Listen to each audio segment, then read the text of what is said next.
See how you can save 8 lives at goodguysavelives.com. The Zone Hotline is powered by 42 Degrees, The Source, by your mom's house. Every Mother's Day, I stress out trying to find that perfect gift. But this year, I finally found it. The Skylight Frame. The Skylight Frame is a touchscreen photo frame your whole family can upload photos to. Even if you're all spread across the country, Mom and Grandma can share your favorite moments. The Skylight Frame is simple to set up and use. In minutes, your family can email photos straight to your mom's Skylight Frame and surprise her with those special moments. And for that perfect Mother's Day unboxing, you can preload the Skylight Frame with your favorite photos for Mom, and it'll be ready when she unwraps her gift. It's the perfect way to touch her heart and bring you all together, wherever you are. It's the gift of connection. And now, as a special limited-time offer for our listeners, get 15% off your purchase of a Skylight Frame when you go to skylightframe.com/radio. That's SKYLIGHTFRAME.com/radio. Get 15% off your Mother's Day purchase now at skylightframe.com/radio. The road to the NBA Finals starts now. And guess what, new customers? If you're new to FanDuel, you can go on your own playoff run with $150. All you got to do, this is simple. Just place a $5 bet. You're going to get $150 in bonus bets, win or lose, that you can use, Nick, throughout the entire course of the NBA playoffs. And you can go the old school route. You can just take a look at the line, bet on that. But that's not as much fun, too. You got so many ways that you can get in on the action. 3-pointers made. You can go with the over-under. You can go with even first basket score and so much more. All you got to do is go to FanDuel.com. Use the promo code ZONE. That's FanDuel.com/zone to get started today. FanDuel, official sports betting partner of the NBA. 21 plus and present in Iowa. First online, real money wager only. $10 first deposit required. Bonus issued as non-withdrawable bonus bets that expire 7 days after receipt. See terms at sportsbook.fanduel.com. Gambling problem? Call 1-800-BETS-OFF. Tickets for less. Best seats, best prices, no service fees. Shop ticketsforless.com. KOZN Bellevue, Omaha, Council Bluffs. This is 1620 The Zone. Crossover is crossover dribble. Sing for the crossover. Kyrie Irving, crossover in the lane. One of the most famous crossovers of all time. Behind the back, an ankle breaker on Chris Paul. Crossover. Double crossover. Crossover continues to evolve. All right, time for the crossover, brought to you by Everlittle Country Repair in Omaha at everlittlecountry.com. Hello, boys. Hello. Oh, hi guys. Wow. What's going on here? Oh, man. Oh, basketball's fun. Man, I love when I you're nugs. I love when I tune into the NBA and I have these preconceived notions on what I believe, and everyone's like, no, you're so wrong about this. Anthony Davis is so good. And I'm like, just wait till the fourth quarter when he's not available. Yep. And do you know? Can we just fast forward to you two getting the NBA final this year? Remember that time in December, everybody said, I think Joel Embiid's going to be an MVP. And I kept saying he's not going to play enough games to qualify. He can't blink with his eye. Have you seen this? I described him as he's a guy that he might be the most deliberate, clumsy guy in the NBA. Yeah. He falls to the floor a lot. He's on the ground a lot. But yet he scores 34, and there's all these things that are wrong with him. But man, that last night. But that was a fun little doubleheader. We got rewarded for bad game ones. Yeah. We did. And still all the home teams have won in the playoffs. I know, which is wild. That's kind of crazy. It took a couple wild situations last night to make it true. Good. I would like us just to fast forward to Boston and Denver. We didn't get it last year. We get too much unintentional comedy in the meantime. It'd be great for the show. Well, you're going to lose one game in LA because of LeBron. Because LeBron's comments or the play of a 39-year-old. I don't believe that at all. So you're now talking sweep. 4-game sweep. I've always thought that they're going to sweep them. Yeah. He did. He has said this. Whoa.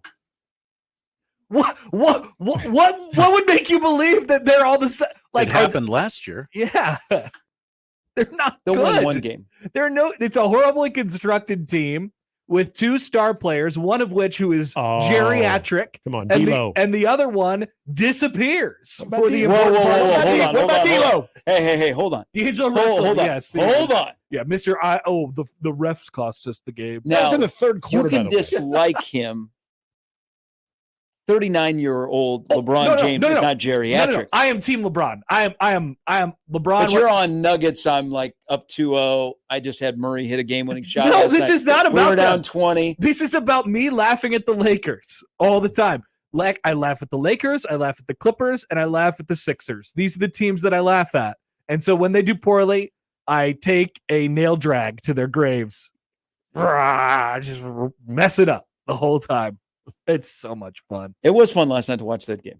Oh, yeah. I was quite entertained. LeBron was awesome. LeBron was awesome. I mean, I'm surprised that Murray did not retire on the spot after the block. Yes. I'm glad that he hung around. Yeah. Because LeBron might was break his kind of wrist pretty on that. important. His But hand what goes all the way was back. at 99? Well, so I think one of the major points in that game was late.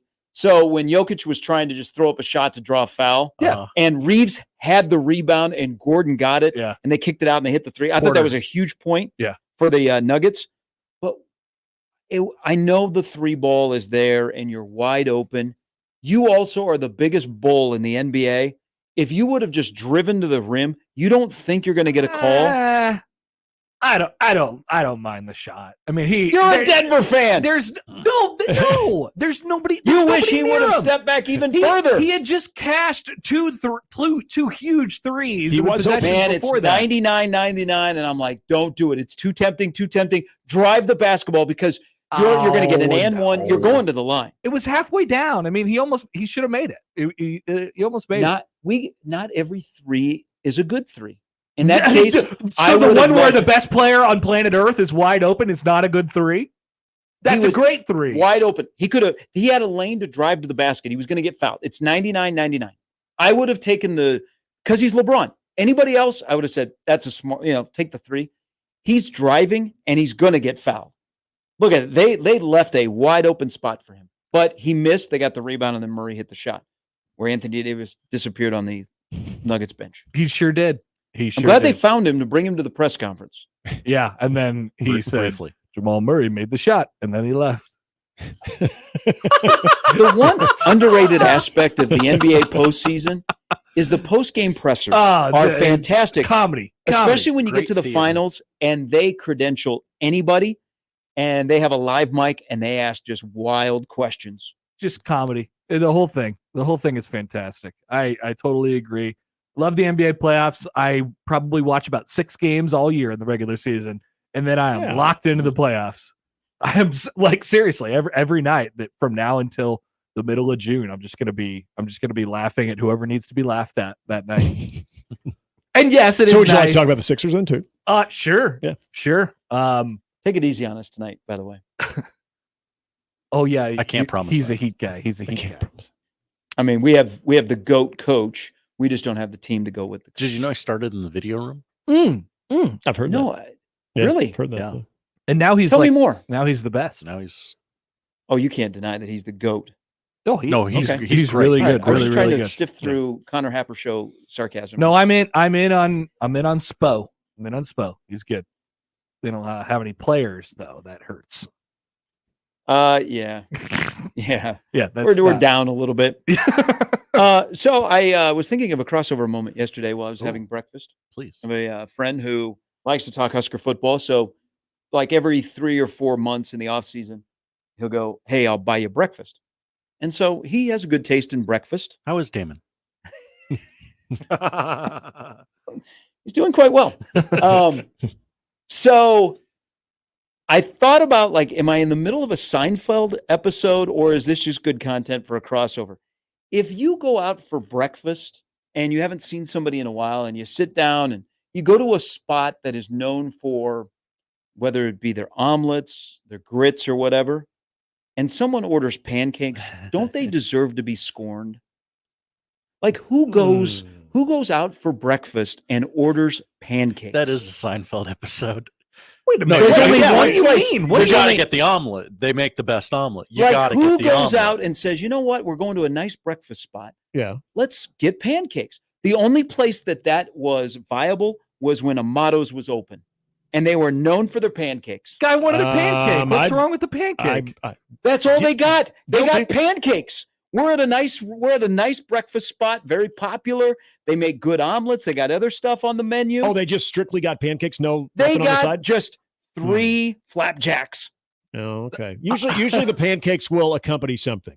Now, Yes. I don't Okay, know so- if it was they were paying because it was their turn, which was a little bit, that's straight out of the Seinfeld episode. Right. Or if That's a you're Costanza getting, thing. and I said, all Big you're getting salad. is pancakes? Man, this place is, and they're like, I'm just getting pancakes. Yeah, I mean, you know, You know what? If you're going to get pancakes, stay at home. You don't want to get too full. Oh, I could never make the pancakes that good. Go to IHOP.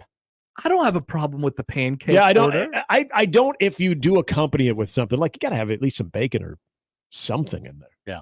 Maybe some Really? hash browns. Need Really? need protein. So pancakes by itself, it's not an acceptable meal for And, breakfast. going out for breakfast with I just want friends? you to know what you just said out loud. You said, "Who goes to breakfast and get pancakes?" And orders pancakes. Yeah, a lot of people do just that. pancakes as its own. No, like a side of 3 flapjacks.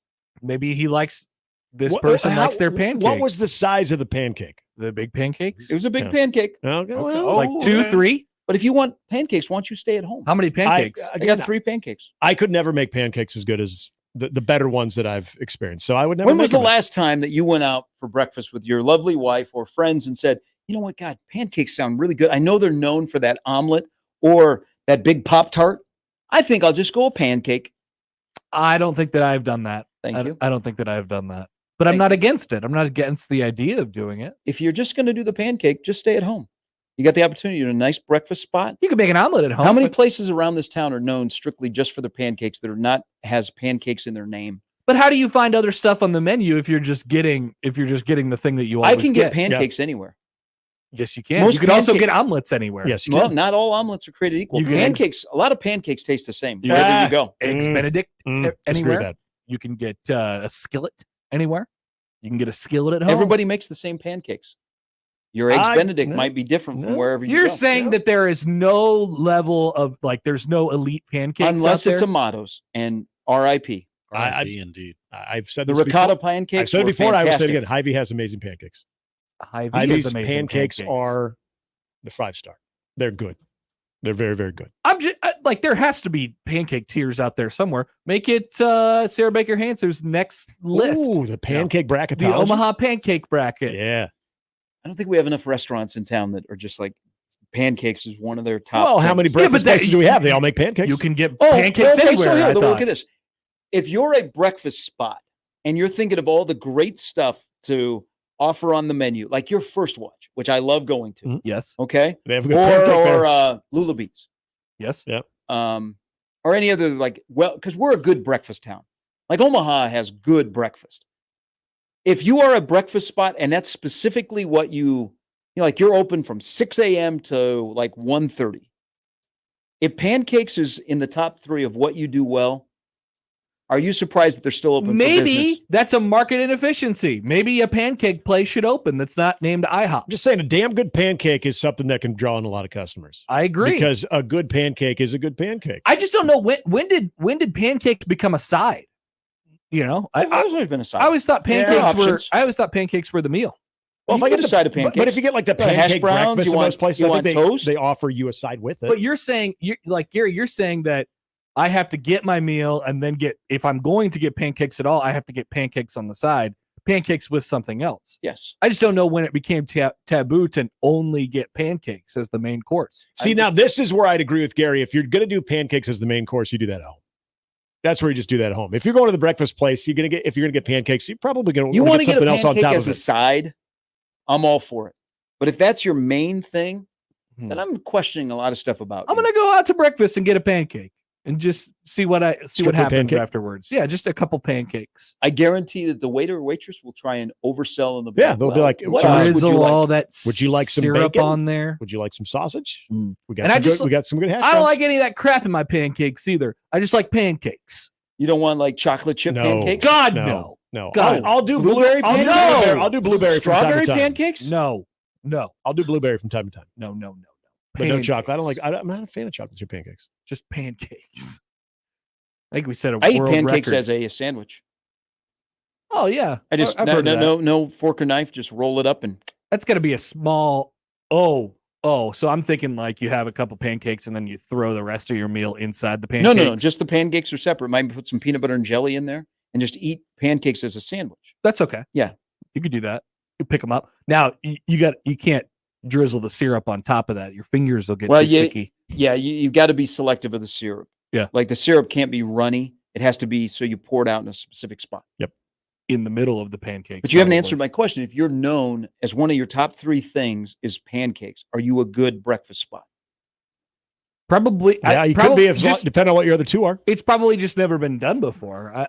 I bet it could be though. Now, I should add to describe this person that just got the pancakes. They also were hoarding a lot of jelly yesterday. Oh, Like, you go to a table and they've got the little things of jelly. Yeah. Like the come in the little single serves. Yeah. All of a sudden we were out. And I thought, wow, we sat down and maybe there were 12 in there and now we're out. And you know what? The only person that got toast was me. So there's jelly on pancakes? Oh, I think they were taking them home. Just the side jellies, the table jellies. We have a lot of we also have a lot of thievery of the peanut butter that comes in one of those little packets. Oh, those are I mean, we take our condiments from restaurants. Now we take our jelly and peanut butter. I really don't. I don't have I haven't built myself up a sauce bag at my house yet, like the miscellaneous sauce bag. Yes, you haven't. That you can offer for trick-or-treaters? I don't have that yet. For 363 days out of the year, you'll never need it. But for those 2, you might. Right. Yeah, it'd be nice maybe to have a little packet of hot sauce from time to time. Been snagging a lot of those. Taco Bell has this avocado green salsa now. Oh, pretty tasty. Oh, okay. But here's what's changed. Like this changed with COVID. Remember when you would go through a drive-through and they would just pour all kinds of ketchup packets into your bag? Yep. Not even on request. Yep. Now you almost have to request everything. I have an example of this. Yesterday, I stopped and got a local restaurant known for their signature sauce on the drive back home, and they didn't even ask me what sauce I wanted with the meal. I was like, "Can I get Chick-fil-A sauce with it?" And they're like, "Sure."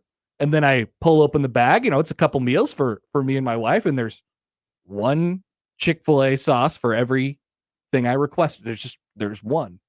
And they gave me the wrong salad dressing on my salad. Ooh. That doesn't really happen at Chick-fil-A a lot, but it did yesterday. Just wanted to call them out, put them on blast a little bit. Did they include napkins? Because I noticed that's another thing is napkins are not being included unless you ask for them. Depends on where you go. Taco Bell gives you way too many napkins. McDonald's, no napkins ever. I know. And most people are going to probably eat that in their car. Yep. Yeah. It's very true. Yeah, I wish you just knew. I wish there was a standard, right? I wish there was a standard. Like, this is what I'm going to get with my meal. If you order a meal at whatever fast food restaurant, you're going to get 4 napkins, and you're going to get a fork, and you're going to get whatever sauce you ask for. I wish that was the case, but it seems to be very random. It does. It seems to be very random. It does. Or you go into a place and get like an iced coffee, and they don't include a straw. And it's not really a cup that you would drink. You got to take off the lid to drink it. It doesn't have the mouthpiece. Yeah. Matt writes in, he says, a pancake sandwich is a crepe, smiley face. So is getting a crepe as a main dish acceptable? No. A crepe is different. A crepe is just a skinnier pancake. But there is more accoutrements with it. There doesn't have to be. You could just get the crepe. Yeah, there's filling. You have filling, yeah. The pancake is the standalone. Hey, do you guys like cannolis? Love a cannoli. I love cannolis. Find me a good Omaha cannoli somewhere.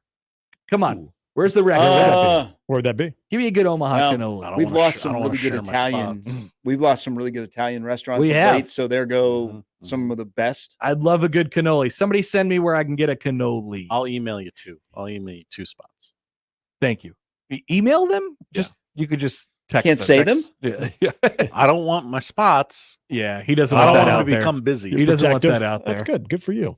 Really? You found some good cannolis? Yeah. Maybe we should do the cannoli bracket. Ooh. Might be a little limited. That might be like a Final Four. That might be just like a Elite 8 to the Final Four. Yeah. Oh, what's the name of that place? Yeah, just text them, Josh. Don't worry about the emails. That's okay. You don't have like just a neighbor that's got a side business of cannolis. Oh, I wish. You stop by their house. Sean says people forget Connor steals. No, I don't steal Moe's hot sauce. I steal Panchero's hot sauce. Yes, but yeah. But as somebody who's been in one of those establishments recently, they're not readily as available as they used to be to grab the sauce. Interesting. At Panchero's? We'll see what happens. We'll see what happens this I don't year. know, On my maybe trip. we were talking yesterday that Amigos in Lincoln is bringing back the salsa bar. Yeah, I heard about this. But So the Omaha one's already here. maybe the condiments are making a return where they're more accessible to us peons. Andrew says that Gretna Hy-Vee has a great cannoli. Shocking. Whoa! Did you just turn your nose down at a grocery store that might have a good cannoli? Gretna Hy-Vee. You know, big mega Hy-Vee, Josh. cannoli. They have everything at that Hy-Vee. Mega Hy-Vee. Have Yeah, you ever They got a little old lady in the back making cannolis. I bet they do. try their sushi? It's really good. I bet they do. Somebody It's passable at least. Somebody just sent me Luigi's for a cannoli. And then I got Josh's couple that he doesn't want publicized for some reason. I get it. He's protecting Okay. these places. When do you have Sipple on? Fridays. So Yeah, does everyone make the same pancakes? Yes, that's a poll question that we have out there at Happer Show. Please vote. People are wrong here. I've just voted. Many people saying Orsi's has a fine cannoli. Okay. Question is philosophical in nature.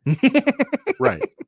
I really got to think about this Question. one. Well, I don't know. I get where you're going, It's really a philosophy question more than anything. but Black Cat writes in. He says Gretna Hy-Vee food selection goes dummy. Wow. So watch it, Josh. I'm sure they make many a fine food. Orsi's has great cannolis from the text line. What'd that caller say? Orsi's has a great cannoli. Orsi's has a great cannoli. Sounds like you boys are making a trip down to Little Italy.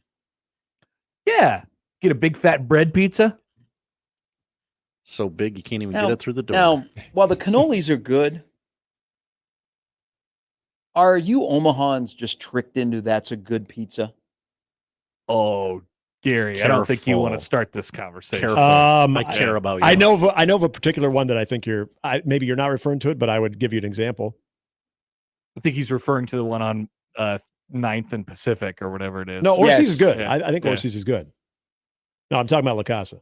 I don't get it. Oh. La Casa, Now- I don't get it. Now- I've never gotten now, it. I like La Casa. I've never gotten it. I It's just fine. have It's fine. It's not that great. I've never been on the Have you wow, seen the Orsi's sign? is the greatest I- pizza ever.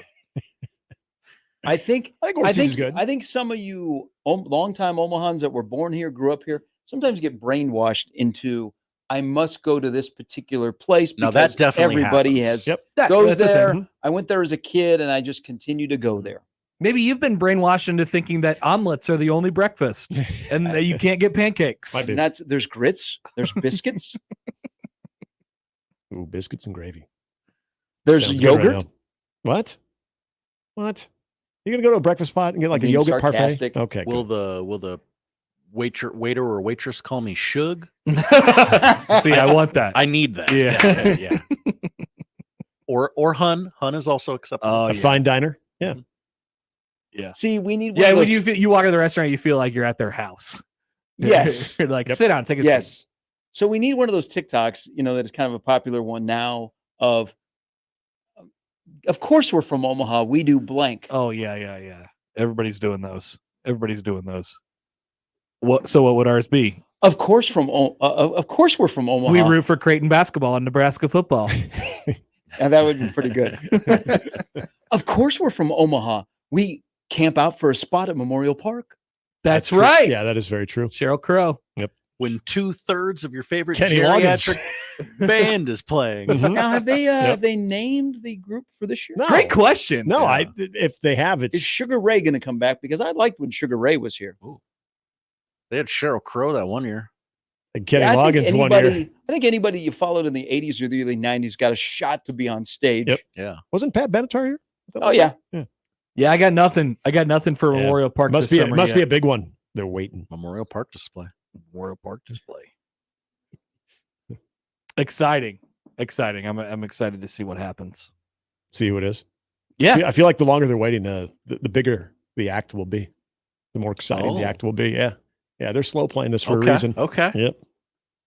I think you're onto something. Yep. I think they're slow playing it. Maybe the band, whoever comes, will throw out cannolis to everybody. Here you go. How about this? A cannoli cannon. Oh, hello. Yeah, but are they gonna? Well, What if you if were you have at- them tightly wrapped, If Like you the needed a Gatling new- gun type one? If you needed a Yeah. promotion at Yankee Stadium, you just start firing cannolis at people.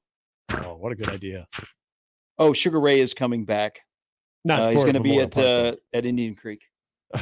Oh. What is Shadow Ridge? Oh, usually is has he- a concert. Is in the he there parking for lot. the Pinnacle Bank Championship? Oh, okay. Now I do like if you tightly wrap cannolis, that would be quite the treat. Cannoli gun?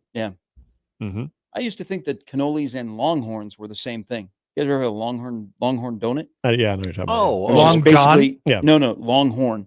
It was basically just cream filled. Yep. It was like a flaky outside crust. It's like a cream puff. I see people putting. I saw a food video this morning where somebody made a burger and they put it on a donut instead of a piece. Of That's a fruit. thing. Yeah, I've never had it, but I've seen that's a I don't thing. like that. That's not Yeah. right. See, Yeah. just because you People can do do that. it doesn't mean you should do You're it. right. You're absolutely right. Great parenting advice. Just because you can do it doesn't mean you should. You know what? It probably somehow tastes Yeah, good. but see, I don't even know. I don't need to like- try it, but I'm sure it probably tastes Like, okay. it's going to melt the donut? Like you're taking Oh, a yeah. hamburger. It's got to be a gonna warm hamburger. disgusting. It's going to be a glazed donut, Mhm. and it'll probably A mess. really It's sink going to be into a it. mess. Mhm. Gluttonous. Gluttonous. Well, it's like when KFC had the whatever that chicken sandwich was, where instead of the buns, there were two big things of chicken Oh, with bacon the and double cheese in the down? middle. Don't- Yeah, okay. the double down. Don't worry. Now, don't talk about the chizza though.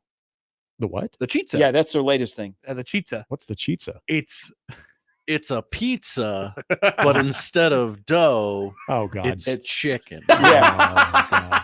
it's awesome. It's Oh, my awesome. God. Isn't it I just kind talked of- about how I dislike gluttony, but man, that's Yeah. awesome. I love that. Oh Isn't my it close God. to what you would say is a chicken parm? Yes. Yes. Yeah. Yes. Okay, just a really large chicken parm. Yeah. Okay. But if they market it as a chicken parm, nobody would buy it because it's from KFC. You got to Yeah. call it a chizza. Can we talk Oh, about my man? gosh. I don't know. It's not really Jeez. COVID because they were struggling before then. But man, the Colonel Yeah, Colonel hasn't done well for a while. I've seen a lot of Colonel stuff. Like this is news to me. The chizza, Are the snackers still on the menu? That's all I care about there. the snackers are good, and they're usually pretty cheap, right? The snackers and the Like famous $1.50? bowl. Yeah. Like, The bowl. The bowl. The Like big you mashed know potatoes. what? and you just Something's mix up it with the all in. Colonel because when was the last like big function you went to, whether it be a potluck at work or a family reunion, and they had a bucket of KFC chicken? It all That used to started- be a staple. Yeah. Yeah, you're right. It I all think- started going downhill when they took away the buffets. Mhm. Yep. People What- realize that the grocery store is doing it better for cheaper. Yeah. The last time I was at KFC was That probably the Gretna buffet. Hy-Vee makes good chicken. We always used to go to Hy-Vee. Baker's to get the chicken. Hey, Oh yeah, Baker's hold did have on good here. chicken. Baker's chicken. so they don't have the Kentucky Fried Chicken buffet anymore. I don't think so. No. I think they phased them pretty much all out. Wow, that was a And if banger they weren't buffet. phased out This before is COVID, breaking it news. was great because you get all those Now- biscuits and Now then the this is mashed for potatoes. somebody that probably hasn't So been good. there like in 6 years. Well, it's been a little more than that. Yeah. Okay. Yeah. That And then was I a think if banger there, buffet. if there were Yeah. any that were lasting, I'm pretty sure COVID did. like that did gave away you with the rest of everything it. Yeah, that it definitely basically was killed on them. the menu. Oh yeah. It's just all right there. Oh, the biscuits, which if you didn't have at least 5, I don't know what you were doing. The mashed potatoes are fantastic. Then if you got the popcorn chicken on top of the actual chicken itself, and then you made your own little bowl, The you could great make thing- your own. It was great. The great thing about the buffet is really, your imagination is the only thing that holds you back. It's just, what do you want to It's true. do? What do you want to It's do true. with chicken, mashed potatoes, and biscuit? Yep. What could you possibly do with And that? maybe and some, It turns out a and lot some, of and things. some gravy and some honey. And some gravy and some honey. Oh, fantastic. If you like to pour gravy over the entire thing, I kind of do. Oh God, I do miss the KFC buffet. It was. Pretty It, sure the- it was gosh, it was better than Godfather's, and I like the Godfather's buffet a lot. Do you think that KFC took a downturn when people realized that was not the real Colonel doing their commercials? Like yeah, you got what Norm when it was Macdonald? Norm? Norm Yeah. Macdonald. Yeah. Remember, Do you they think had a they- rotation they going on started until they changing settled all on. the Yeah, Colonels. then they But- settled on Norm for a but- while. Those I mean, you haven't seen any commercial with the Colonel in a long time. No, This is true. no. I feel like have they phased out the Colonel? I think KFC has lost the chicken war, and now they're like surrendering. I don't mean to take this to a different I place. think I know where you're going to go with this. I believe while COVID was going on, there were some other world events that maybe the Colonel and the way he dresses isn't quite received the same way. That's where I figured you were going. All right. Colonels, people who played the KFC. The Colonel got canceled. People who played the KFC Colonel ranked. Reba was my favorite. Oh, yeah. That was kind of freaky. Norm Macdonald, Daryl Hammond, Ray Liotta. Ray Liotta was? Wow. I do not remember. 2 out of those 3 people are dead. Rob Riggle, Jim Gaffigan, Rob Lowe did the Colonel. Really? Mm-hmm. Jason Alexander, nice. Okay. George Hamilton. Yeah, it didn't fit. Extra crispy. Reba got 10th on this list. Okay. Billy Zane. Billy Zane was? Billy Zane was a Colonel. Wow. I don't remember that. Is that how if you were in a lull in your career, you got casted as the Colonel? Because some of these, maybe. You know what? You need that resuscitation. Hey, go be the Colonel for a campaign. We'll get you back. Brian writes in one more. The amount of gatekeeping that goes on when it comes to how people eat their food and what they eat is getting worse than political takes anymore. Gary, if I'm hungry for just pancakes, I'm getting pancakes. Stay at home, if I save want money. Ketchup on my dog because I hate condiments, I'm getting ketchup on my dog, says Brian. Gary. Way to go, Brian. He didn't write Gary. I inserted that in there. No, I don't mind ketchup on my dog either. Mustard on my dog. You do what you do. I haven't done it since I was a child. I'll just think less of See, I hope people that are listening to this that are on their way to a breakfast spot, if they end up with somebody that just eats pancakes, they have the same response, and it develops into this conversation. No, I hope they say, "Are those really good?" That's what I think you should ask. Those are good pancakes. Don't prejudge. Well, at first I thought because they said they were paying for it, I'm like, oh, they're going cheap here because they're expecting me to spend like $14. So they're like, you know what? I'll stay in the $7-8 range. But then they were like, no. So what'd you just get? Like an English Yeah, muffin? what'd you get? I got some healthy yogurt. I got a power bowl. Nice. That's weird. An Aussie bowl. That's even weirder than Way to just go. getting us flapjack. Get some dragon fruit. All right. Well, I think we solved some of the world's problems today, guys. Good job. Thank you. Okay, we'll see you later. See ya. See you tonight. Yeah, baseball. You and I will be in the suburbs. Nick will be in the inner city. Yeah. Oh, That's Nick, right. Yeah. need it bad. Yeah. You need at least one. Gotta have it. Need it bad. You know what we need I know worse they than do. that? They play KU at 6. You know what they need worse than that? A conference series win. Well, that too. Yeah. That too. But I know. one thing at a time. That's true. One That's thing true. at a time. All right. That's Crossover, powered by Everlevel Concrete Repair in Omaha at everlevelconcrete.com. It's Tuesday. We'll start things off next. That's the Crossover. The Connor Happer Show is next on 1620 The Zone.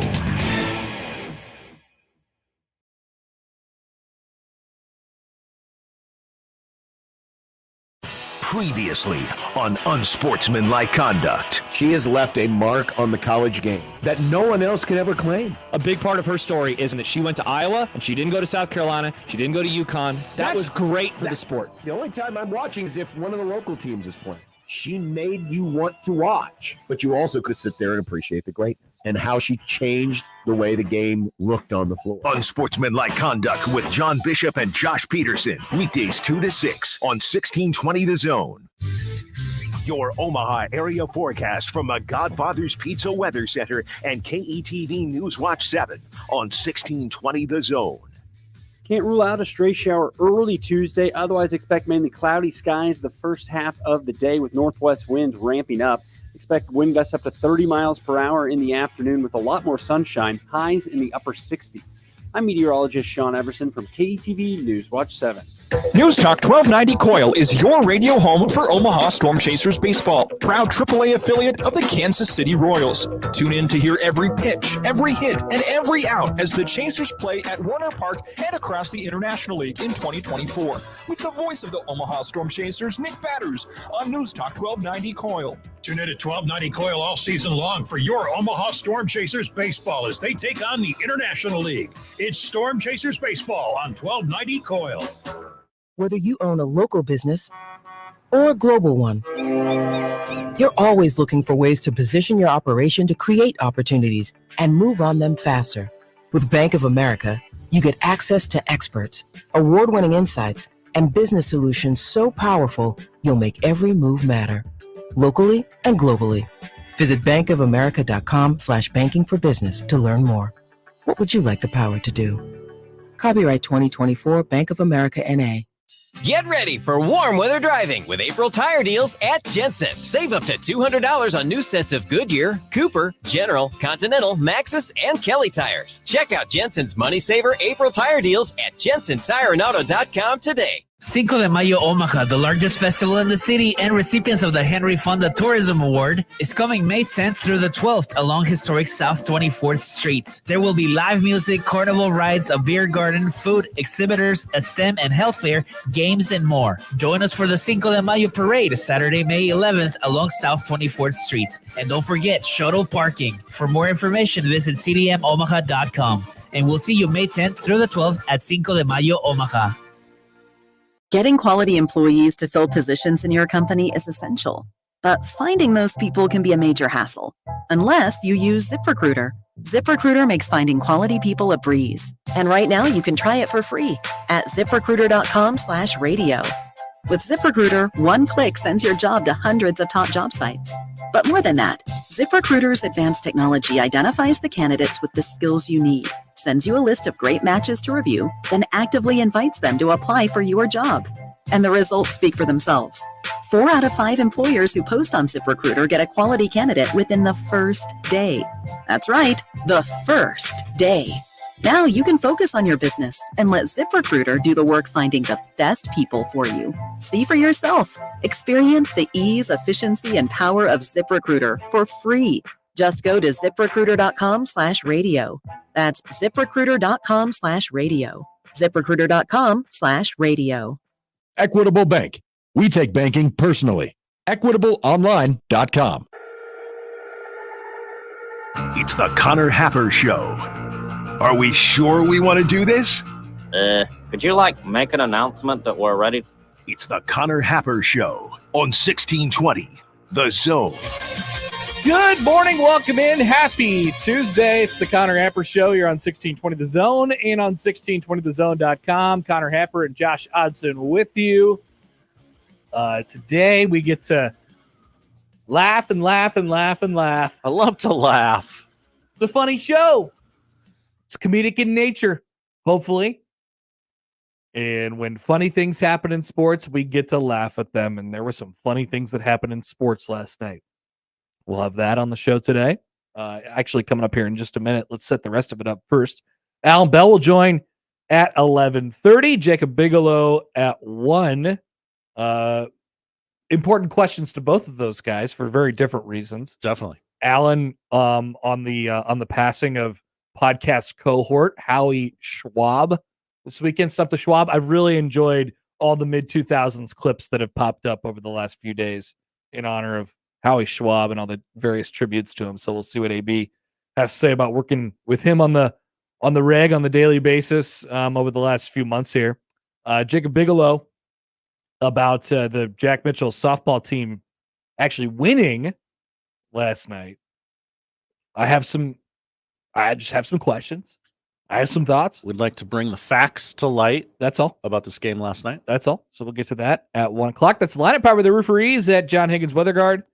We'd like to hear from you guys. 402-951-1620 on the 42 Degrees of Source hotline. You can call or text that number. Tweet at Happer Show, at Connor Happer on the JTech Construction Zone Twitter feed. Email Connor or Josh O at 1620thezone.com and the Equitable Bank inbox. We say good morning to our YouTube commenters. Hi, hello. Many takes on Omaha foods in the comment section this morning. That's good. Keep those coming all day long. Keep that conversation rolling. We'd love to check in and just, like I've always said, ideally, we're talking about something. Yes, people are commenting on what we're saying because they're engaged in the show, but sometimes the conversation gets spun off on the YouTube comment section to completely different things. I like when that happens too. Love when that happens. I like to just check in on some things that are going on over there. So you can comment in there and watch us along, of course, on 1620thezone.com. Elsewhere, we'll go back to some Matt Rule audio from Saturday. I want to talk about the running backs for a second, a position of which I am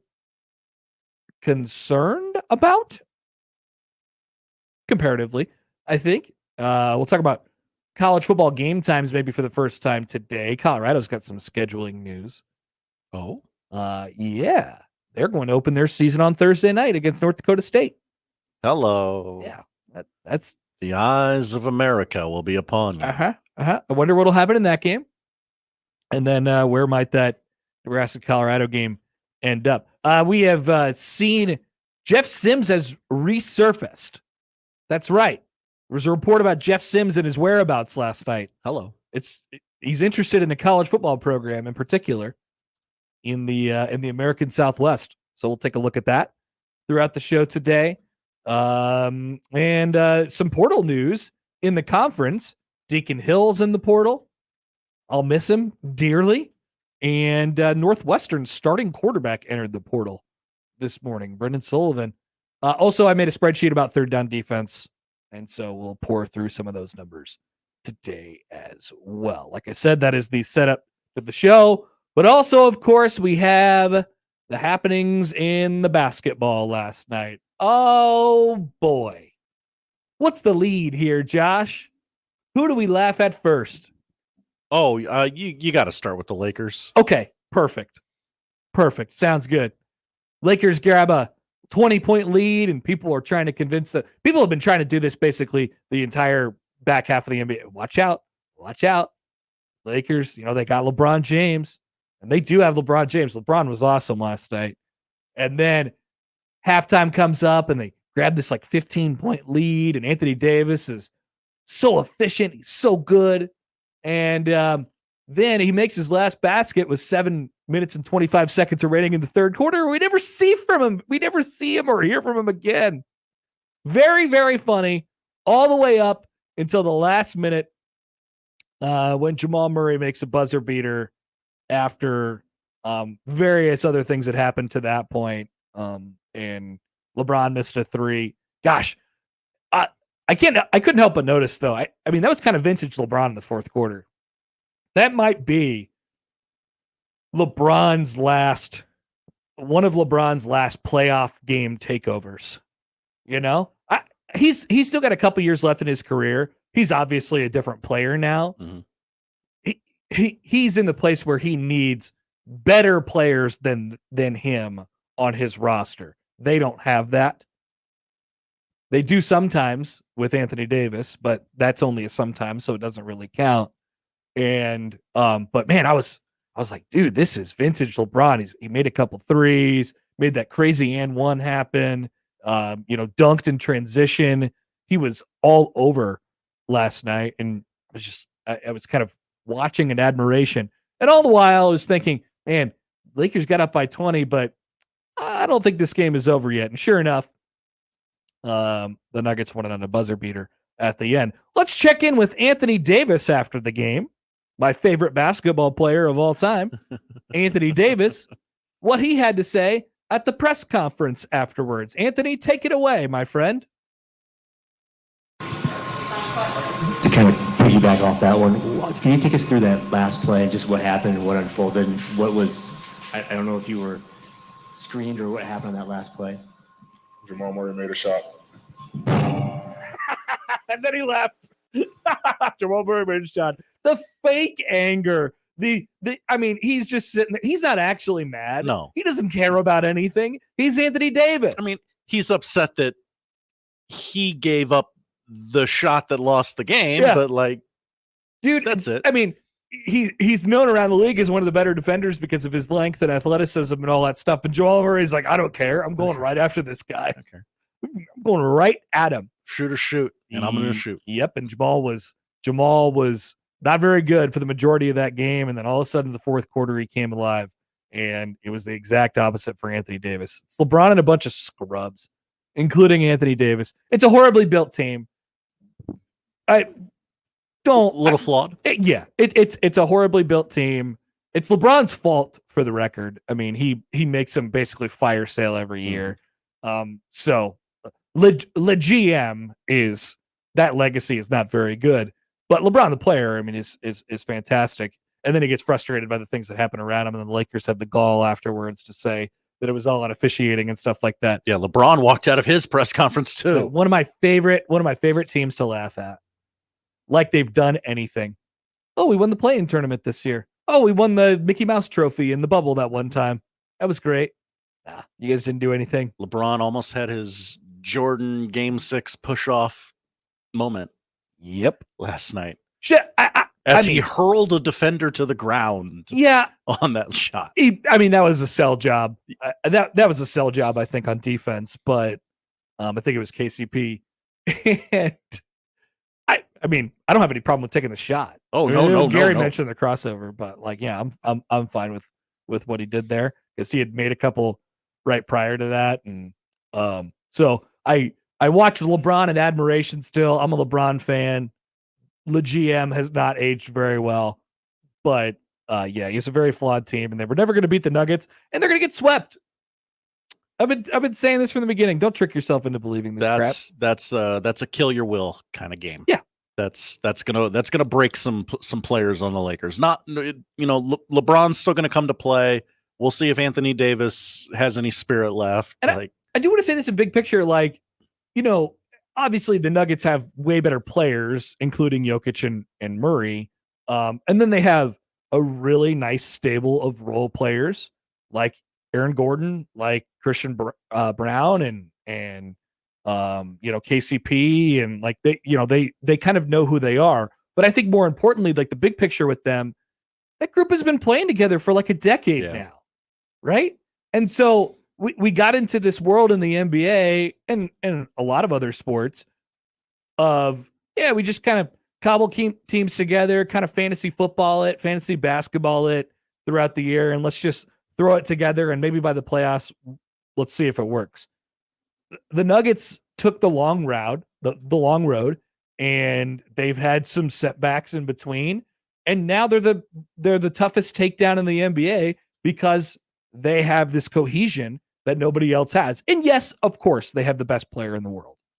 They have the best player in the world in Nikola Jokic. But I can't help but think how they've built the team with the long term in mind has played a factor in their ability, especially to rise up in the fourth quarter in playoff games. I think it means something in sports still. Well, we got away from it for a while, but I do think it means something in sports. On to the Knicks and the Sixers last night. Great NBA doubleheader last night. There were 3 games last night for the record. There was just those 2 though, right? Are we sure? The Cavs Magic game? Cavs did win. That was a game? Yeah, I believe they won by 10.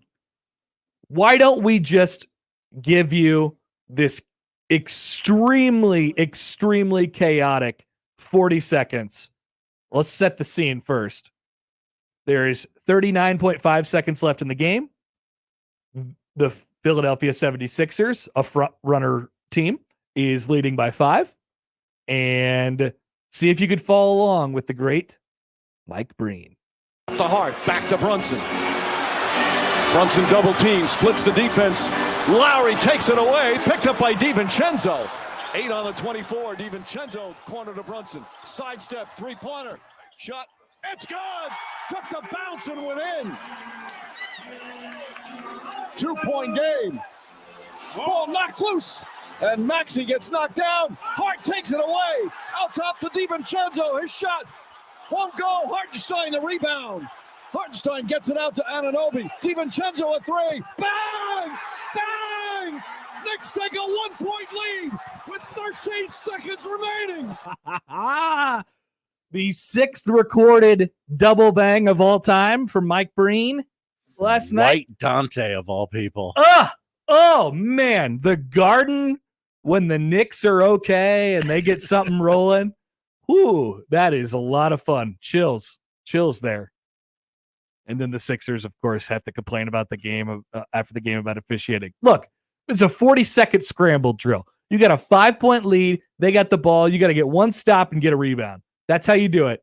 And there was probably 6 fouls. There was probably 4 travels. There was a variety of different things happening in that 40 seconds. But you didn't end up with the ball on any of them. Well, fact, except for when they made the basket and you immediately turned it over. Yeah, many times you gave the Knicks the ball. Mm-hmm. So yeah, you have only one thing to blame in that. We love laughing at the Sixers. It is weird how Joel Embiid can't blink with his left eye, though. And also, Very odd. It was really weird how in that 40-second clip, Joel Embiid His name was not said, nor did he leave the paint. We love when the quote unquote best players in the NBA just disappear at inexplicable times. Mm-hmm. It seems to happen a lot. It's almost like those guys should not be considered the best in the NBA. But we get obsessed with talent, and we get obsessed with measurables and highlights and stuff like that. It's like, hey, are you there when it's important? Do you play? Mm-hmm. And in the NBA, we get obsessed with this thing where, well, nobody can be the best player in the world 3 years in a row. So we have to constantly be looking for a best player in the world. No, it's Nikola Jokic. Yeah, he's one of the best of all time. He's in his prime. I saw at least a little bit of this last night, so I was thankful for it. Like if he wins MVP again and they win a title this year, both of which are, I don't know if it's likely that they win a title, but they're certainly in the mix to win a title again. He, I think, is likely to win the MVP at this point. And then, keeps the run going, and they're back in the same position next year. We're all of a sudden encroaching on some very, very uncomfortable territory as it pertains to one of the greatest basketball players of all time. Mm-hmm. The man who was drafted during a Taco Bell Quesarito commercial. People don't forget. People do not forget. Love NBA unintentional comedy. And mostly what I love about watching the NBA is all of these teams and players specifically who think they've accomplished something by, being one of those guys and carry themselves that way, but they haven't done anything at all. And them always getting humbled at the end. Without fail. As sure as the Nuggets were going to come back from that 20-point deficit last night, as sure as the sun will rise, those people will always get humbled in the end. Love it. The NBA is always there for us in that regard. It was just like, I don't know what it was, but we all, as a collective, just knew, well, the Nuggets are going to win this game. I don't know how, but the Nuggets are going to win this game. They're going to find their way back into it. And if they get close, things get a little dicey, Lakers will crumble. That's all it needed. I just need once the Nuggets get this to 9 points, it's over. It's over. It's over. Exactly. Because you know who's going to crumble in the right moments. All right. We are off and running here on a Tuesday. Thank you for being with us. Thanks for settling in for a couple minutes of NBA talk. I appreciate it. NBA's back, y'all. Dude. This is my 8 o'clock to midnight every night for the next 2 months. I'm excited about it. I'm very, very excited. Well, and I'll flip between this and the Royals game, but the Royals are kind of sliding right now, and they're kind of making me sad a little bit. Bad week. That's okay. That's all right. We're still over 500, hanging right in there. Just finish April on a positive note. But the Guardians are on a tear. Yeah, that's okay. It's April. It's early. Right, Josh? It's early. Yeah, very early. Okay, a lot of season left. A lot of ball left to be played. 6th of the way through it. All right, off and running on a Tuesday. We can jump into some spreadsheets, some Matt Rule audio, running back conversation, all the above when we return on the Connor Happer Show on 1620 The Zone. Remember, no matter how you listen, it's still AM radio. 1620 The Zone.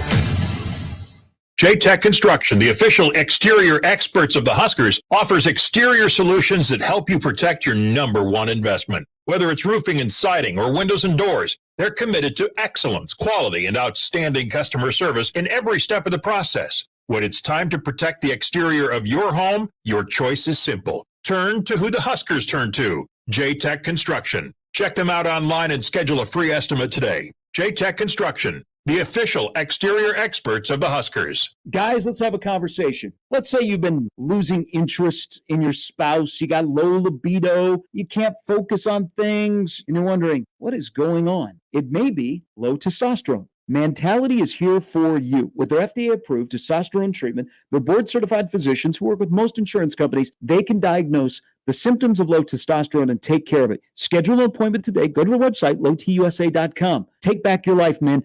Mentality, lowtusa.com. When you get nachos, tacos, empanadas, spicy queso with jalapenos, Pepto-Bismol's there. Pepto-Bismol provides fast, effective relief from nausea, heartburn, indigestion, upset stomach, and diarrhea. all the things that can happen unexpectedly on vacation. So before you travel, pack the Pepto. Pepto-Bismol. When you have nausea, heartburn, indigestion, upset stomach, diarrhea. Use as directed. Keep out of reach of children. How many oysters can you down? 12, 24, 36? Test your limit at Shuck's Fish House on Wednesday and Thursday during Oyster Fest. You can get 36 oysters for only $24. Bring a friend and your appetite. Find out more at shucksfishhouse.com. All right, son. Time to put out this campfire. Dad, we learned about this in school. Oh, did you now? Okay. What's first? Smokey Bear said to. First drown it with a bucket of water, then stir it with a shovel. Wow, you sound just like him. Then he said. If it's still warm, then do it again. Where can I learn all this? It's all on SmokeyBear.com with other wildfire prevention tips, because only you can prevent wildfires. Brought to you by the USDA Forest Service, your state forester, and the Ad Council. Prescriptions require an online consultation with a healthcare provider who will determine if appropriate. Restrictions apply. See website for details and important safety information. Subscription required. Price varies based on product and subscription plan. Hey guys, did you know there's a generic form of Viagra that works just the same but is 95% cheaper? And you can get it online at hims.com/radio. Through HIMS, you'll get a free medical consultation to determine the ED medication that's best for you, discreet shipping if prescribed, a 100% online process, and a range of treatment options, including trusted generic alternatives to the name brands, at up to 95% off. ED is personal, and at HIMS, so is treating it. Just go to hims.com/radio and get connected to a licensed medical provider online for free, with zero copay, no expensive appointments, and no awkward face-to-face conversations. To start your free online visit, you need to go to this exclusive address, hims.com/radio. That's hims.com/radio for your free online visit. hims.com/radio. Tickets for less. Best seats, best prices, no service fees. Shop ticketsforless.com. KOZN Bellevue, Omaha, Council Bluffs. This is 1620 The Zone. Let's get back to the Connor Happer Show on 1620 The Zone. Hey, people forget that the spring game is on Saturday. I don't know if you've heard this or not. Wow. I don't know if your ads on Twitter have told you to get a ticket to the game yet. You can go either way with that, but what you have no option on is to join us at Oscars on Thursday for the spring game roundtable. You have to be there. And you don't even have to buy a ticket to do so. Wow. And they'll give you pizza and chicken wings if you pay them money, of course. Yes. Please join us. Let's have lunch together. Attendance is mandatory. Let's break bread. Join us and on Sportsmanlike Conduct from 10 to 6 on Thursday at Oscars, 173rd and Center. And then Gary Nick will join us at noon for a good old-fashioned roundtable. Where are things at right now?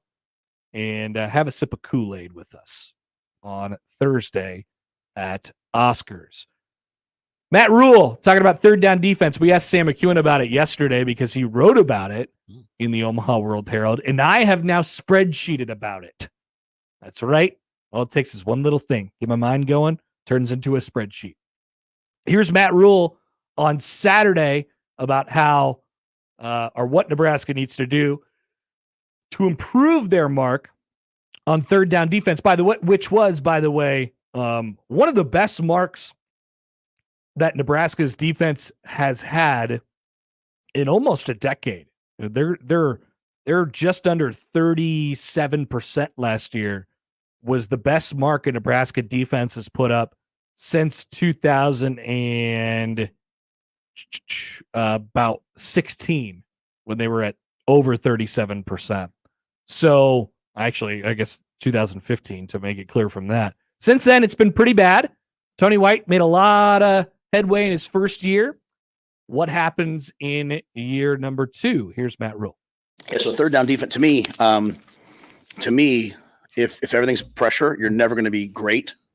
You have to have the ability to rush with 4, and you have to have the ability to third and 3 to 6. You have to be able to play man. You know what I'm saying? You have to be able to line up and play man. And you can't have a guy that Wisconsin put Spalding at, number 3, or I think it's his name, and he, kept winning on option routes. You have to have the ability to play man versus all the bunches and stacks. And then when you get to longer yardage, have the ability to rush 4 and get home. And one of the things in the Big Ten, at least last year, you had Tanner Mordecai, you had all these guys who could get out of the pocket and run, so you have to defend that too. So it's getting great rushers who are also disciplined enough to keep guys in the pocket, the ability to play man, and then still have the pressure package. Like Tony's always going to create chaos, but on 3rd and 7, 3rd and 8, and if you look back to last year, like halfway through the year, saying we weren't doing great, and then we got ourselves down even lower. We have to make like an 8% jump. I think we're like at 38 in that range. We've got to get down into like the 20s, like the high 20s to be a dominant defense. I'm more of the, like I just want to be great on 3rd and like 7+. That's the ones that kill you to me. Like, because then people think they can do it. Like 3rd and 7+ against us, I want to have such an elite pass rush that people just say, you know what, check the ball down, run the ball, like don't get a sack fumble. That's the evolution. And then the final thing is just getting people in 3rd down more. Like we look a lot at the number. I'll also point out to our guys, like great defenses. They're in 3rd down 20 sometimes a game. Great offense, bad defenses. They're in it, 10 times a game. So you got to get people to 3rd down. On offense, like it's not just a percentage. It's sometimes on offense, people will say like, we're 50%. Yeah, but you were 11 for 22. You can't be in 22 3rd downs and win college football. You got to be 4 for 8. So the numbers are good, but defensively, I think those 3 things are areas that we're really working on. You need a 4-man rush. I don't know. I have to watch today. Like it's really important. It's really good up until today. I'm gonna have to go back and watch, and see how it was today. But we have the guys who can do it. We have guys who can rush. The Jamaris, the MJs. Like Chief Borders is probably the most improved player on our team, I'd say, through camp. I mean, Chief has like, what? I can play. And he's a problem out there. So I think we have the guys to do it. It's just constantly getting great at it. All right, so conversion rate and then attempts per game. Those are the 2 numbers that Matt Rule highlighted in that clip there. Also sack. I mean, we've talked a little bit about sacks over the last couple of days and where Nebraska's been on that. I'll reiterate those numbers here. So Nebraska as a team had 32 sacks last year, and that was their highest as a program, going all the way back to 2013 and this is how long I've tracked it. It was also they're tied for 3rd highest team sack total in Matt Rule's head coaching career. All right, so his 4th year at Temple when they won 10 games, they had 40 sacks. His 3rd year at Baylor when they went to the Big 12 championship game in the Sugar Bowl, they had 46 sacks, and they won 11 games that year. They had a guy, James Husker Lynch, by the way, who had 13.5 sacks that year. That's right. His nickname or his middle name was Husker. Yeah, I think his middle name, because Nebraska tried, was going to recruit him and then they didn't or something like that. Yeah, his middle name is Husker. So that's pretty funny. So you look at what Nebraska's done recently, and then you look at what Matt Rule has done in his career, and that's why I've charted the 3rd down numbers as well. So conversion rate and then attempts per game. Just for reference, in 2019 at Baylor, that was Matt Rule's best team at Baylor, the 11-win Sugar Bowl team. They allowed 39% of 3rd downs to be converted, but they had by far the highest amount of 3rd down attempts against them, 233 that year. Now, that was over 14 games, but their attempts per game was higher than it's been in any other year of his head coaching life in the college game. Over 16.5 attempts, 3rd down attempts per game. That number is really good. I would assume that number would be one of the top 10 or so in the country. Because like he said, if you get them to 3rd down, that's half the battle. And then if you're winning it, if you're winning it 60% of the time, which that's the 40% conversion rate for the other team, if you're winning it 60% of the time, then you got a pretty good chance. Like then your defense is pretty good. And then they get into another third. Like you're ideally, as a team drives the ball down the field, if they don't convert the first 3rd down, then, or if they do convert the first 3rd down, then they don't convert the second 3rd down. And then you go on from there. Hopefully the drives don't get too prolonged that way, but they faced a lot of them that year. So to put that in context to what Matt Rule's defense and what it did last year, and Tony White's defense and what it did last year, is actually very good historically for Matt Rule's career. They allowed 15, just a little over 15 attempts, third down attempts per game, and opponents only converted about 36.5% of those attempts over 12 games. 66 for 181 last year, getting off the field on third down. Let's reference the bottom end. Nebraska's high watermark, and here's what we're dealing with as far as the margins are concerned. So just out of curiosity, Josh, what do you think has been the worst Nebraska defense in the last 10 years? Just pick a year. Pick a defensive coordinator. 2021. No, because remember that team was okay. That's right. And they only won 3 games, but they were okay. How about, can I interest you in Bob Diaco's 2017? That would have been my next. No reasonable reason defense. So they allowed 43% of conversions on fourth down. Or third down, rather. Rule said really good teams are going to be in the high 20s. Right? But more staggeringly, they only allowed they only got to 12 third downs per game. They only got to 144 third downs in total that year. There was a game because in order to do this, I had to pull out all the individual games. I mean, Ohio State that year, I think, went like 11 for 15 on third down or something. I mean, it was just something completely staggering, and some of these teams that have just thrashed Nebraska over the years, in a lot of, like, I think it was the 62-3 game in 2016 that was just horrible. I mean, barely got to any third downs, and then they converted all of them when they did. It was kind of the same thing with Michigan last year when Nebraska played Michigan.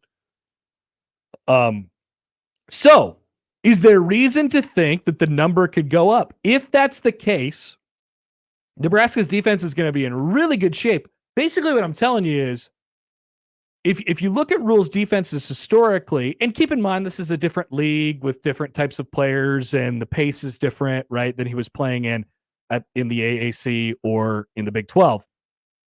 So all that's kind of noted in this conversation. But if they continue to trend upwards, as they did in between year 1 and year 2 at Temple, but they did not in year 1 to year 2 at Baylor, but they made a big jump from year 2 to year 3 at Baylor. Nebraska's and they get the sack guys, whether it comes from a little bit more of a committee, which I think is probably a little bit more likely in this case, simply because I can't pinpoint a guy who I'd say, yeah, mark that guy down for 8 sacks this year. Nebraska hasn't had a guy who's got 8 sacks individually in a year since Khalil Davis in 2019, as I've mentioned a couple times over the last day or two. And they haven't had a guy get 9 sacks in an individual year since 2013, Randy Gregory. But if it continues to trend up, and who knows, that's a conversation worth exploring in and of itself. Will it trend up?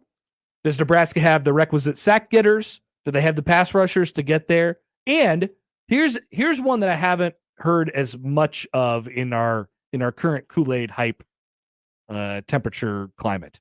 All right. How will Big Ten offenses adjust to seeing Tony White's defense on tape for a year?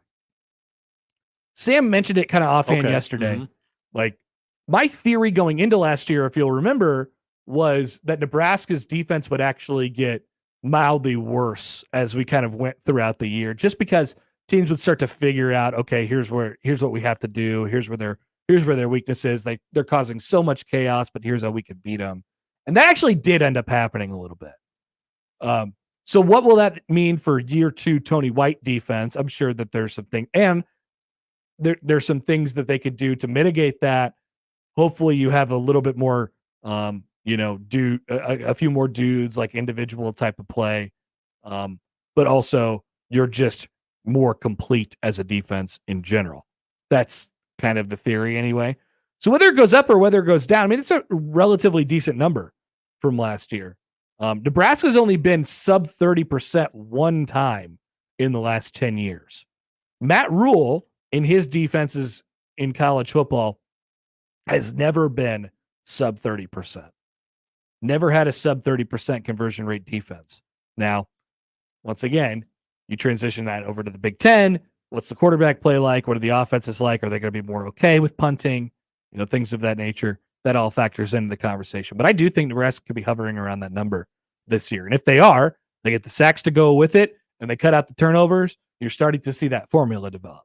That's a 8, 9, 10 win team right there. So I have all this charted from, maybe I could tweet it out or something like that. But last year, teams on average per game, 5.5 conversions on just a little over 15 attempts, 15.1 attempts last year, which you can absolutely live with. It's about 36% for the entire year. So we'll see how it looks. But I don't know. I have pretty high hopes for the defense, but I guess the problem is I don't know how high it can get considering their lack of individual playmakers. That would be the question for me. Like, can somebody, and it doesn't have to be exclusively in the sack category, but is somebody going to turn into a wrecker? Who's the wrecker of this team? Maybe that's my question to you guys at 402-951-1620. Like, if you had to pick a guy on this defense who could just get in there and just start wrecking stuff, whether it's rushing the passer or blow it up in the middle, who is that guy? Is it Nash Upmaker? Maybe he's not a 7 sack guy. Maybe he's not an 8 sack guy. That's okay. He doesn't have to be, but he frees some space up for a guy like James Williams or Jamari Butler or Chief Borders, who we've now heard a lot about over the last week or so. Is he the front runner to be that this year? Can it be in a linebacker spot? Can it be in a defensive backfield spot? Like, just if Tommy Hill is like a shutdown corner, which I don't know, I don't know if that's possible, but if Tommy Hill's a shutdown corner, you just say, all right, you got that side of the field. We'll worry about all the other stuff. Everything, the higher you go up and play individually just maximizes what you could do statistically on the defensive side of the ball. So it was a top 10-ish, type of defense last year, and there's still room to grow. There's a reason why they're talking about it that way. So I'm curious, and those are some of the stats that go behind it. I do also want to talk about the running backs today as well. We will do that on the show. Yeah, who's toting the rock? I don't know if we know the answer to that, Josh. It's a complicated question. We can get to that during the show today, probably in the noon hour. We'll come back with more next on the Connor Happer Show on 1620 The Zone. Live from the Host Coffee Studio, this is 1620 The Zone. Shop Lanahan Nurseries for the highest quality bulk mulch. Buy your mulch straight from where it's made. Convenient pickup or free local delivery of 5 yards or more. Lanahan Nurseries, 192nd and Center. Your Omaha Stockmen are kicking off their 10th season and have their home opener at Ralston Stadium on April 27th at 7 against their Heartland Football Association foe, the Newton Nighthawks. Their home opener is also their 4th annual Sammy's Superheroes Childhood Cancer Night. This has become a fan favorite night with kid captains and raffle items, with a portion of ticket sales going directly to the foundation. The Omaha Stockmen home opener and Sammy's Superheroes Childhood Cancer Night, April 27th at 7 at Ralston Stadium. Howdy, Greg Wagner joining you from the Nebraska Game and Parks Commission. Time now for another Nebraska Outdoor Update. Say there's a lot to do this season in Nebraska's outdoors. There's always hiking in the state parks. There's bird watching. There's trout stream fishing action. There's scouting for that spring wild turkey hunting trip. And there's looking for shed deer antlers in your favorite woods. So there's no reason to be a couch potato, is there? No. Get outdoors and enjoy. Well, it's time to get all your new permits and stamps for hunting, fishing, fur harvesting, and state parks. Time to check your motorboat registration for renewal. Time to make those cabin and camping reservations in the state parks if you haven't done that already. And time to go over all of your outdoor gear for spring and summer. Get more information on Nebraska's outdoor scene by going to the Game and Parks website, outdoornebraska.gov. And that'll wrap it up. I'm Greg Wagner with Nebraska Game and Parks. Hi, we're the Goo Goo Dolls. We're fortunate that we can give our daughters everything they need to grow and learn, but not every child can focus on classes and play dates. Nearly 13 million kids in the U.S. face hunger. That's 1 in 6. School lunch might be their only meal each day, and it's heartbreaking to imagine any child going to bed hungry. We're dreaming of a perfect day when kids can smile, play, and just be kids without worrying about where their next meal will come from. Feeding America is working to make that perfect day a reality. Each year, the Feeding America network of food banks rescues billions of pounds of good food that would have gone to waste. That food is given to families and children in need. Being a kid should be about doing things that make an ordinary day extraordinary. Learning to play an instrument, building a sandcastle, hosting tea parties. Hunger should never be an obstacle to growing up. You can help end childhood hunger in your community by visiting feedingamerica.org. Brought to you by Feeding America and the Ad Council. What's holding you back from learning the language you've always wanted to speak? Too hard. Takes too long. Not with Babbel. Babbel's lessons take just 10 minutes a day. 10 minutes isn't long. Nope, and they're fun. Fun isn't hard. Right. Babbel's interactive lessons, podcasts, games, and more make languages fun and engaging. You might even forget you're learning. And Babbel's lessons are built around real life. Babbel teaches language skills you'll actually use, about travel, business, relationships, and more. You'll learn what matters most to you. Plus, Babbel's lessons are designed to get you having real conversations in as little as 3 weeks. Just 3 weeks? Even better. Since Babbel's lessons are voiced by real native speakers, you'll get pronunciation just right and be able to carry on conversations with confidence. Learning a language with Babbel doesn't take long. And with Babbel, it isn't hard. It's perfect. Get Babbel. It starts here. Go to Babbel.com to try for free. That's Babbel.com. Babbel.com. Babbel.com.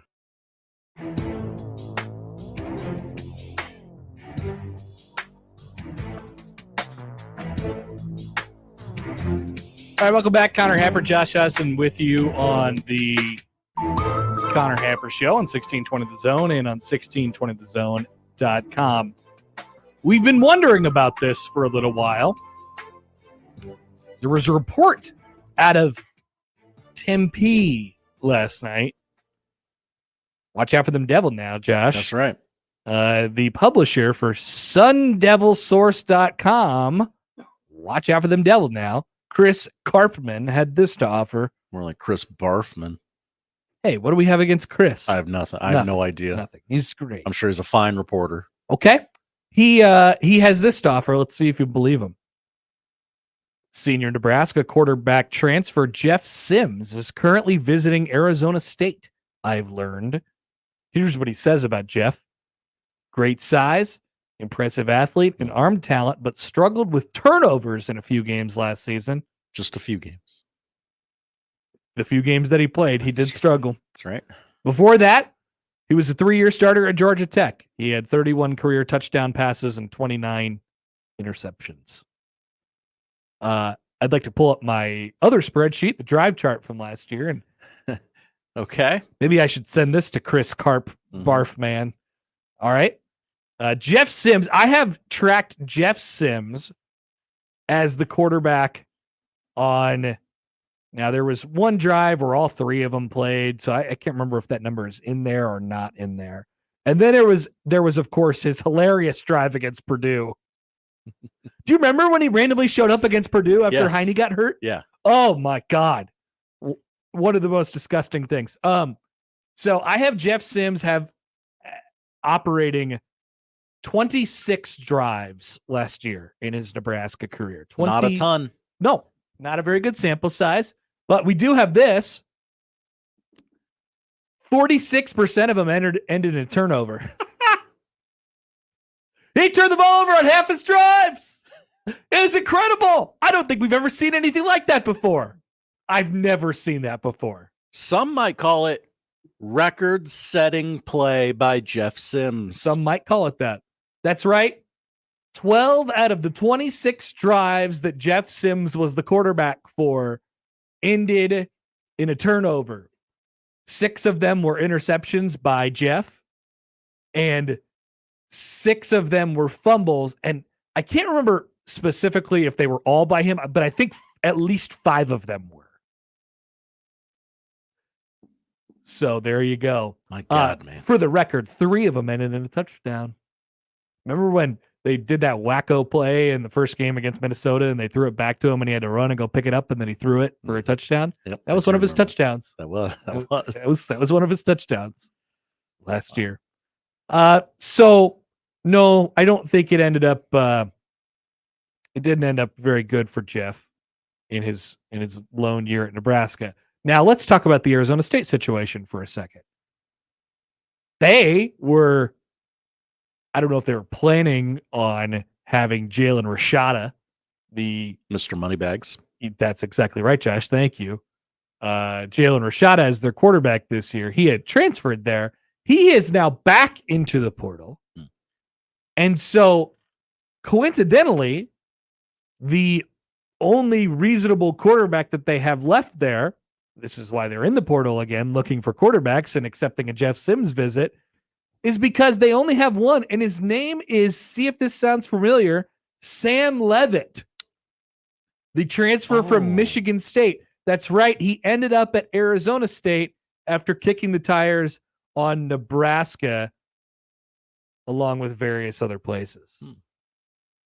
So Sam Leavitt's their quarterback, and Jeff Sims is taking a visit.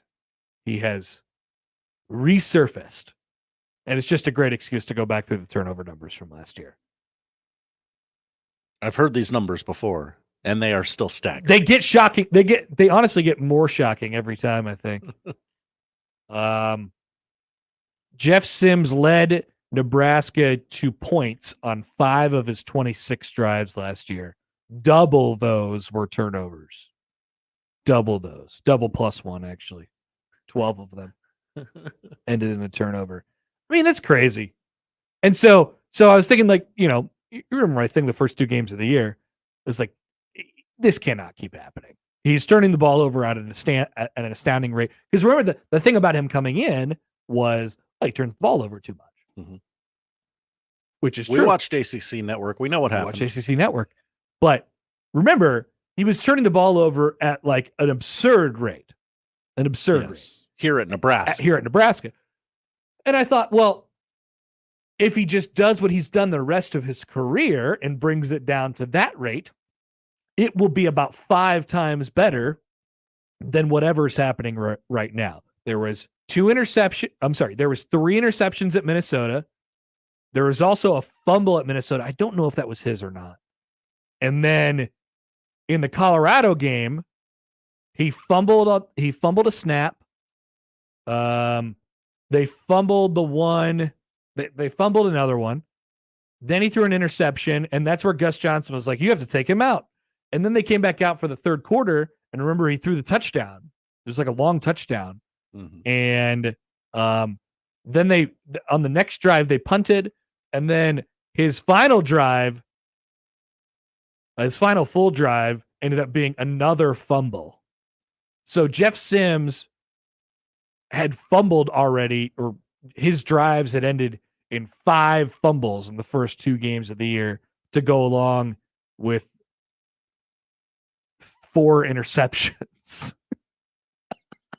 Wow. It wasn't a very good rate. Then he got hurt. We didn't see him again, but then he randomly resurfaced in that Purdue game.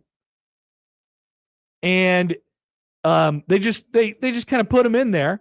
And so let me tell you what happened on that drive. 4 plays. They ended up getting 6 yards, but of course, the last play was a fumble that was scooped up in return for a touchdown. That's right. One of those first 3 plays was a nice gainer, and I think another one of those. Let me. I'm going to go back to the Purdue game log real quick because I think another one of those plays, Josh, was like an almost fumble. I'm pretty sure they put the ball on the ground during one of those other plays, and he just fell on it, ending the play. Maybe that's what I'm remembering. Nebraska football stat books, 2023. Purdue. Give me Purdue. I took the long route here, I'm sure, but the Boilermakers. So now I have to search out Mr. Sims. And let's see. Okay, here we go. Nebraska leads 24-6. Hell yeah. Jeff Sims is in. He hands the ball off to Anthony Grant. Uh-huh. It went for 4 yards. It sure did. Then he handed the ball off to Anthony Grant again. Mm-hmm. It went for 2 yards. So at that point, you're at 3rd and 4, and you're like, we're good. We're good. We're good. We're We're not clearly gonna- just we're just handing it to Anthony Grant. We're gonna punt. Because Jeff. Yep. Mm-hmm. We're gonna punt. We're gonna punt. Then, gosh, and I can't remember exactly how this play went, but they did a quarterback keeper out of the shotgun, and Jeff Sims ran, and he did not fumble. He did not. He did not fumble. So they got it to 4th and 1, and then they had a delay of game. Always good. To push him back to 4th and 6. But then there was a Purdue offsides to get them back to 4th and 1. Is this what you're reading on your book too, Yep. Josh? Okay, Yep. good. And then then what happened? And then Jeff Sims, it says shotgun number 7, Jay Sims rush middle for 3 yards to the Purdue 45, fumbled by number 7, Jeff Sims at Purdue 45, forced by number 4, K Jenkins, Then what recovered by number 4, K Jenkins at 45. Number 4, K Jenkins runs 55 yards to the Neb 0-0-0 touchdown. That's right. And they got the 2-point conversion. Not that Jeff Sims had anything to do with that, but that was the one game I went to last year, and I thought, what the hell is going on? They were so in control of that game. Yep. That was another 0-0 after the first quarter game. They were up 21-0 going into the fourth quarter. And then it was like, It was like, what's going to happen here? Yeah. So did we ever see? Oh yeah. And then he came back in the stupid Maryland game. Okay. Hold on. One more. I think that's the one where he dropped the ball but fell on it. And get me to the Maryland game. All right. Let's search a little Sims. Just bear with us. Indulge me here real quick. Let's see. The bad man can't hurt you anymore. He's going to the desert. So he had a drive that ended.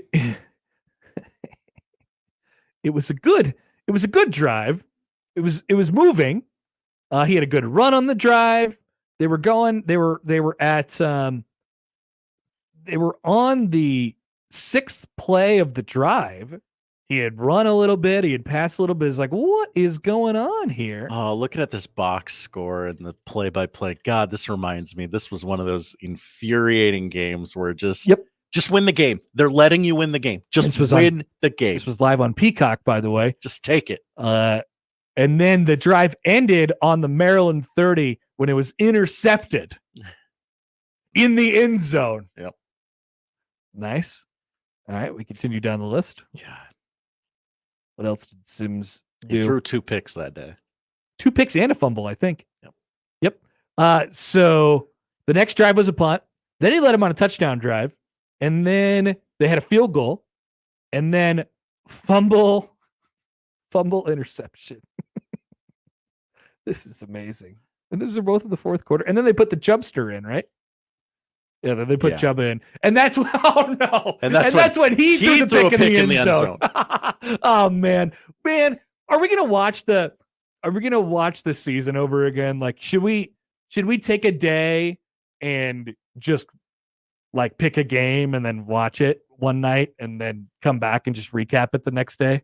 Is that a June thing? So much pain, but I mean, sure. If called upon, I will provide. Thank you, Josh. I appreciate you. You're always the provider. Is anything in the comment section? Say, don't do this to us again, Charles. Jesse says, remember last year's spring game? Jeff Sims was the clear-cut starter after that. I do. He also fumbled and threw picks various times in the spring game as well. Yeah, I remember coming back from the spring game and going, boy, that looked terrible. But that's just a spring game. John writes in, I'm surprised that Chris, the tweeter, didn't point out in his breakdown of Jeff Sims that he, quote, catches almost all of the shotgun snaps. Greg in Myrtle Beach is here.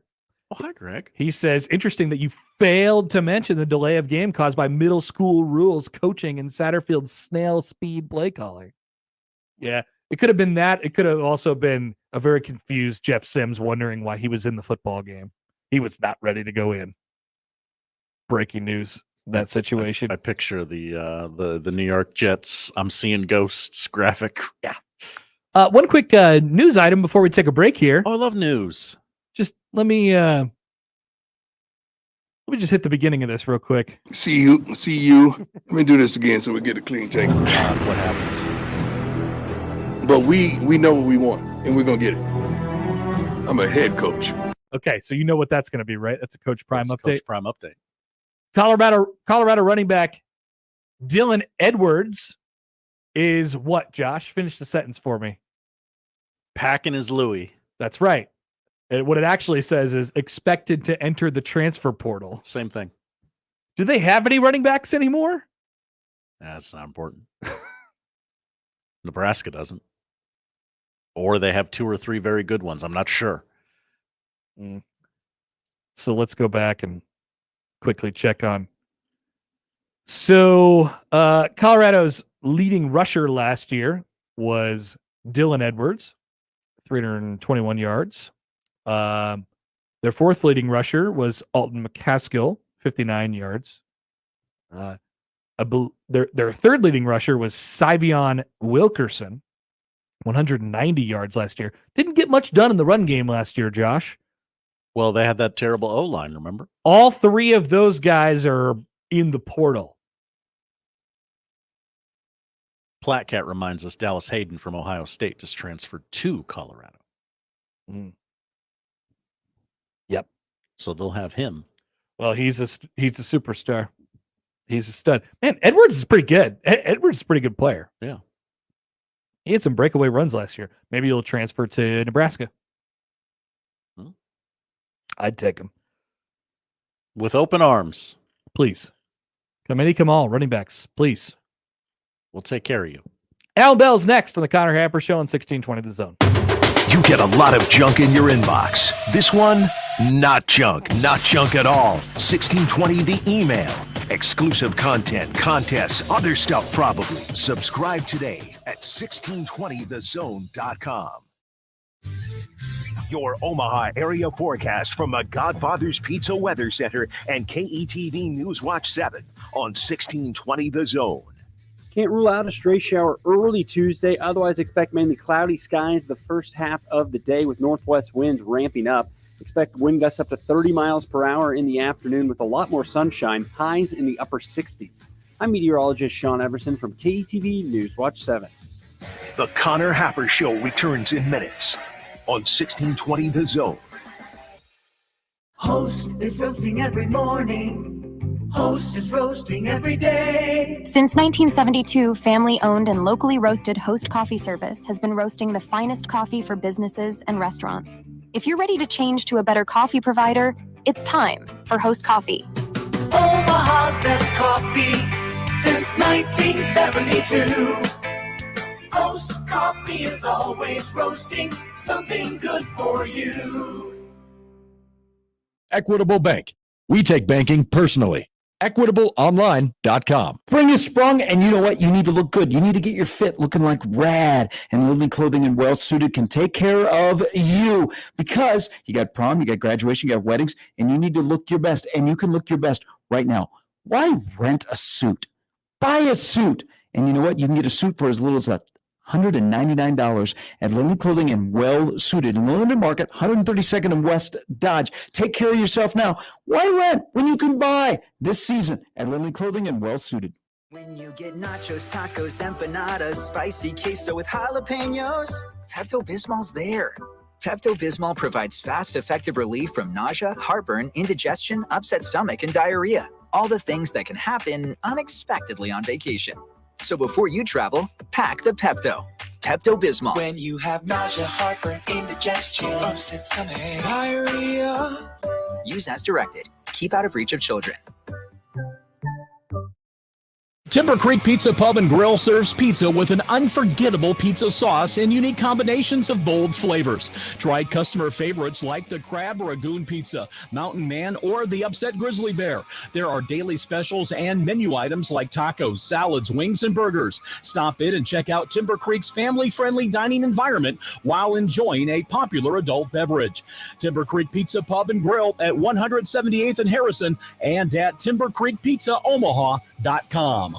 Hop into the driver's seat of a new Ford truck or SUV now at Baxter Ford. Choose from hundreds of new Ford F-150s, F-150 Lightnings, F-250s, and F-350s. Baxter Ford has over 250 new SUV models available, including Bronco, Bronco Sport, Escape, Edge, Explorer, Expedition, and more. Plus, all our vehicles come with fair, transparent pricing and no dealer fees. So you only pay for the vehicle, not the paperwork. Get started at BaxterFord.com. News Talk 1290 Coil is your radio home for Omaha Storm Chasers baseball, proud AAA affiliate of the Kansas City Royals. Tune in to hear every pitch, every hit, and every out as the Chasers play at Warner Park and across the International League in 2024. With the voice of the Omaha Storm Chasers, Nick Batters, on News Talk 1290 Coil. Tune in at 1290 Coil all season long for your Omaha Storm Chasers baseball as they take on the International League. It's Storm Chasers baseball on 1290 Coil. Here comes the money. Here we go. Money talk. Here comes the money.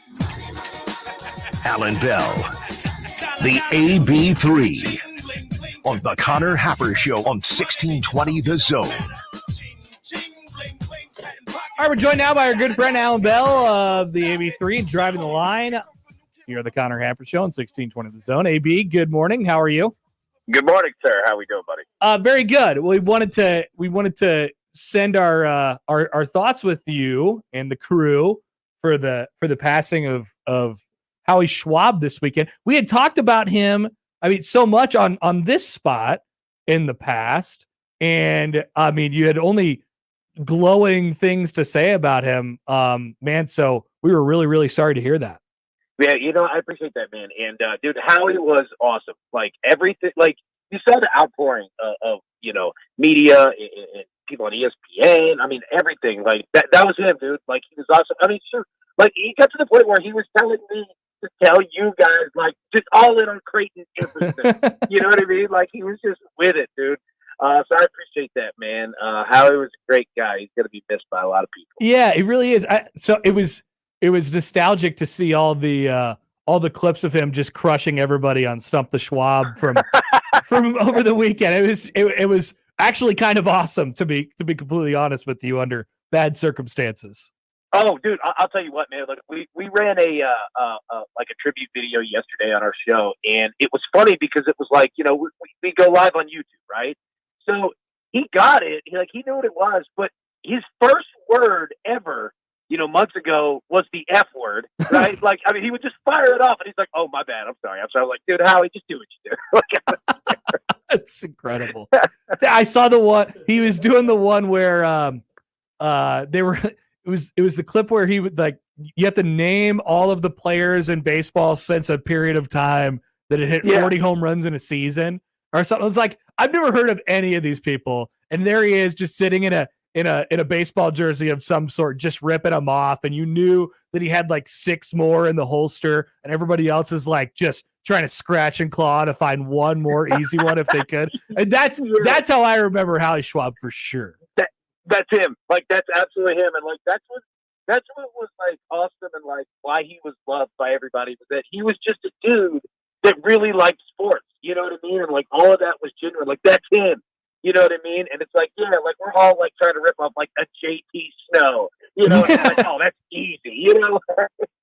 Right. Exactly. Yeah, that's fantastic stuff. So yeah, our thoughts with you guys, and I know you guys have gotten close over the last few months. But it was is a joy for sure. Allan Bell of the AB3 driving the line is with us. Okay, let's talk about the draft this weekend. We talked about it before. This is definitely the period of time in which somebody out there is trying to trick somebody into taking JJ McCarthy at number 2 overall, and the odds have completely shifted not quite in his favor yet, but he's kind of hanging in there somewhere. How just all of this is trying to, I guess, just decipher what is fake and what is real in the hours and days leading up to the draft. Yeah, that's what makes it like so much fun. It's like we're all like in like the situation room, bunker rooms. You know what I mean? Like trying to figure this out. You have no idea what's real, what's not real, what's real but not going to happen. Yeah, look, I'll say this, man. Like the interesting thing with JJ McCarthy is that, yeah, like there's this feel that it's like, okay, let's try to close it, you know, convince the team that we're going to take him so that, you know, they make a mistake and jump up. I actually think it'll be that much of a mistake. I kind of dig JJ McCarthy. Oh, I'm not saying that the guy is John Elway, right? Like I'm not saying that. However, when in a system of, you know, he only has to do so much, he's pretty dang good. Like his arm's better than people think, right? Like he's not afraid of a big moment. Like I kind of dig the guy, but that's also comparative to, I don't know how much I buy into really any of the quarterbacks this year, right? Like I just don't know. Caleb Williams included. Like I'm not taking anything away from him, but you know, I don't know, man. Where do you see these quarterbacks? Are you all is there a guy that's like him? yeah. They all seem like guys who, and like you said, even Williams. I don't know if this is a group that can sit, you know, with one of the guys that could single-handedly take a franchise from nothing. And if you're drafted at the top of the draft, you're in the depths and you've been searching around in the wilderness for a while. It doesn't seem like there's a guy in that group of would it be 3, I guess, or maybe 4, I guess, if you include Bo Nix, whether it's Daniels, May, McCarthy, Caleb Williams, or Bo Nix. Like, I don't think there's a guy in that group who, like, even when you put Caleb Williams on the Bears, I think there's reason to be excited about Caleb Williams on the Bears, but is their franchise immediately changed because of him the way that, say, CJ Stroud has had that effect on the Texans? I don't know. I'm not sure. Yeah, it's a great question. Like, I agree completely with that, right? And look, it's going to be like the Packers to take JJ McCarthy or something, right? Like, it's just going to be like somebody like, oh, God, like, it's going to work out later on. You know what I mean? I'm with you, man. Like, and especially with guys who, you know, and again, we're not taking anything away from Williams or May or Daniels, but, like, you're going to go to a bad team, you know? And it's just, dude, it's so difficult for really good quarterbacks to fix that.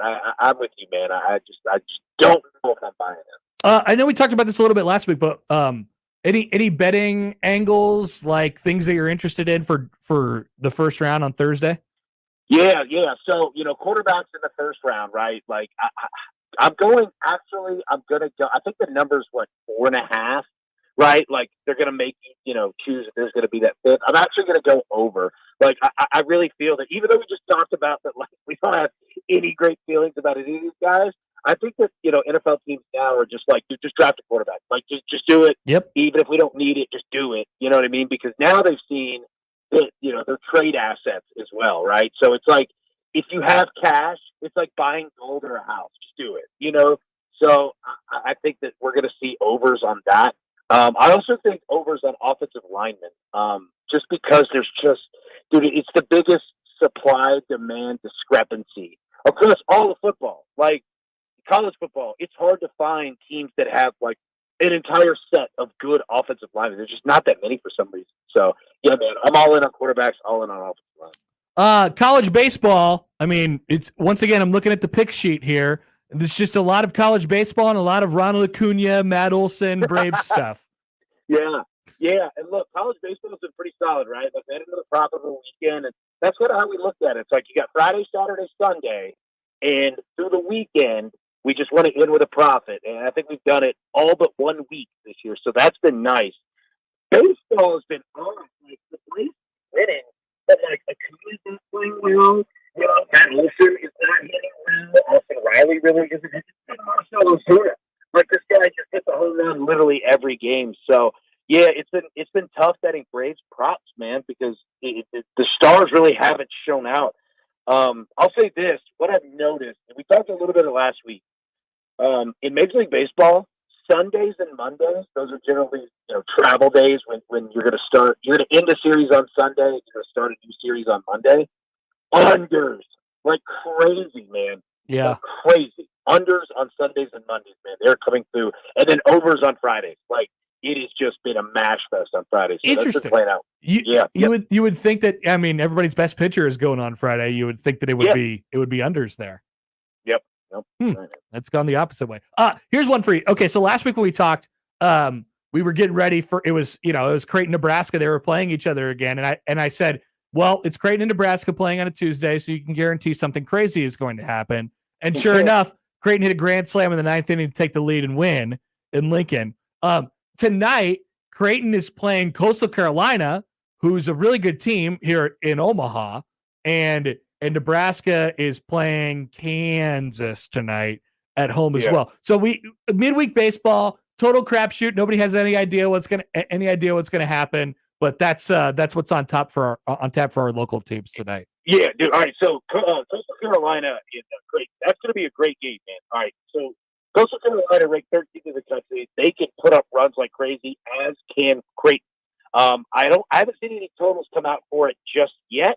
They might have just come out, but I would roll with the over in that game, right? You're probably going to look at like a 12.5, maybe 13.5 at the most. I think you're going to see both teams that just come out and mash. And then you talk about Nebraska, man, like that is Kansas is a weird team. Kansas I always compare Kansas with Louisville. Like they're not ranked, but they're good enough to mess with you, right? Like they're good enough to beat anybody at any moment. But you wouldn't consistently bet on. But Kansas is 21-15, not bad at all. I'm going to roll Nebraska, but Kansas is just they just have risk. You're like, damn it! Like I do not want to sweat this one. That one's going to be a weird game, I assure you. Oh yeah, it already was. They played each other in Lawrence a couple weeks ago, and I think Kansas won 13-11 or something like that. Yeah. So yeah, that type of deal. That's for sure. AB, we appreciate it as always. Good to chat. To enjoy the draft this weekend. Anything else that's on tap? See you later. Hey, see you, buddy. Appreciate it, man. Al Bell of the AB3 and of Driving the Line. Yeah. So as far as how Allan always made it seem to us with Stump the Schwab, it was just they kind of, I think probably there was a connection there with Jonathan Coachman, because they're kind of in the same deal. Seems likely. And so it's I mean, he wants to talk about sports, and he wants to, he has opinions on all of these things. So I think we could just hang out with him he's got some cachet. Bring him on the show. Yeah, why not? Yeah. And he totally just works his way in there, and it becomes a part of the deal. I mean, just an all-time sports, sports guru, sports lover. That's, and so I've not got sick of seeing the clips from Stump the Schwab. I loved seeing which jersey he was wearing. Yes. In all of those clips. That's a show that I'll always reference. We talk about all the weird, fun stuff that ESPN was doing back during that period of time. Mm-hmm. It's always the first show that comes to my head. Basically, they just found this guy who knows everything. He's really good at trivia, and he's really good at remembering stuff. And they put him in a chair, and they got all these sports freaks to just go up against him. And I don't know, he was definitely stumped a couple times. Right. He lost a couple times. He wasn't undefeated. But it was rare. So it was that was the impetus maybe to the freeze situation that they have going on. Just all right, put this up against this guy. We'll see what happens. I like our chances. 80 episodes. 80 episodes. How many of which do you think he lost? I don't know. I was hoping that the Wikipedia page would have the Schwab was stumped 6 times. Stump the Schwab losses. Has that got me anywhere? Oh, okay. That's a good Google. Yeah. Stump the Schwab loses. So there's a couple of videos out there. I don't know. But yeah, it's a tough loss for the sports community and for AB and family in particular. All right, quick timeout. Josh will be back on the other side with the odd news on the Connor Happer Show on 1620 The Zone. But a reminder that the Field of Green sweepstakes is your chance to win $5,000 for all your home improvement plans. Enter right now on our website, 1620thezone.com. The best way to catch all the action is on 1620 The Zone. And no line for the bathroom.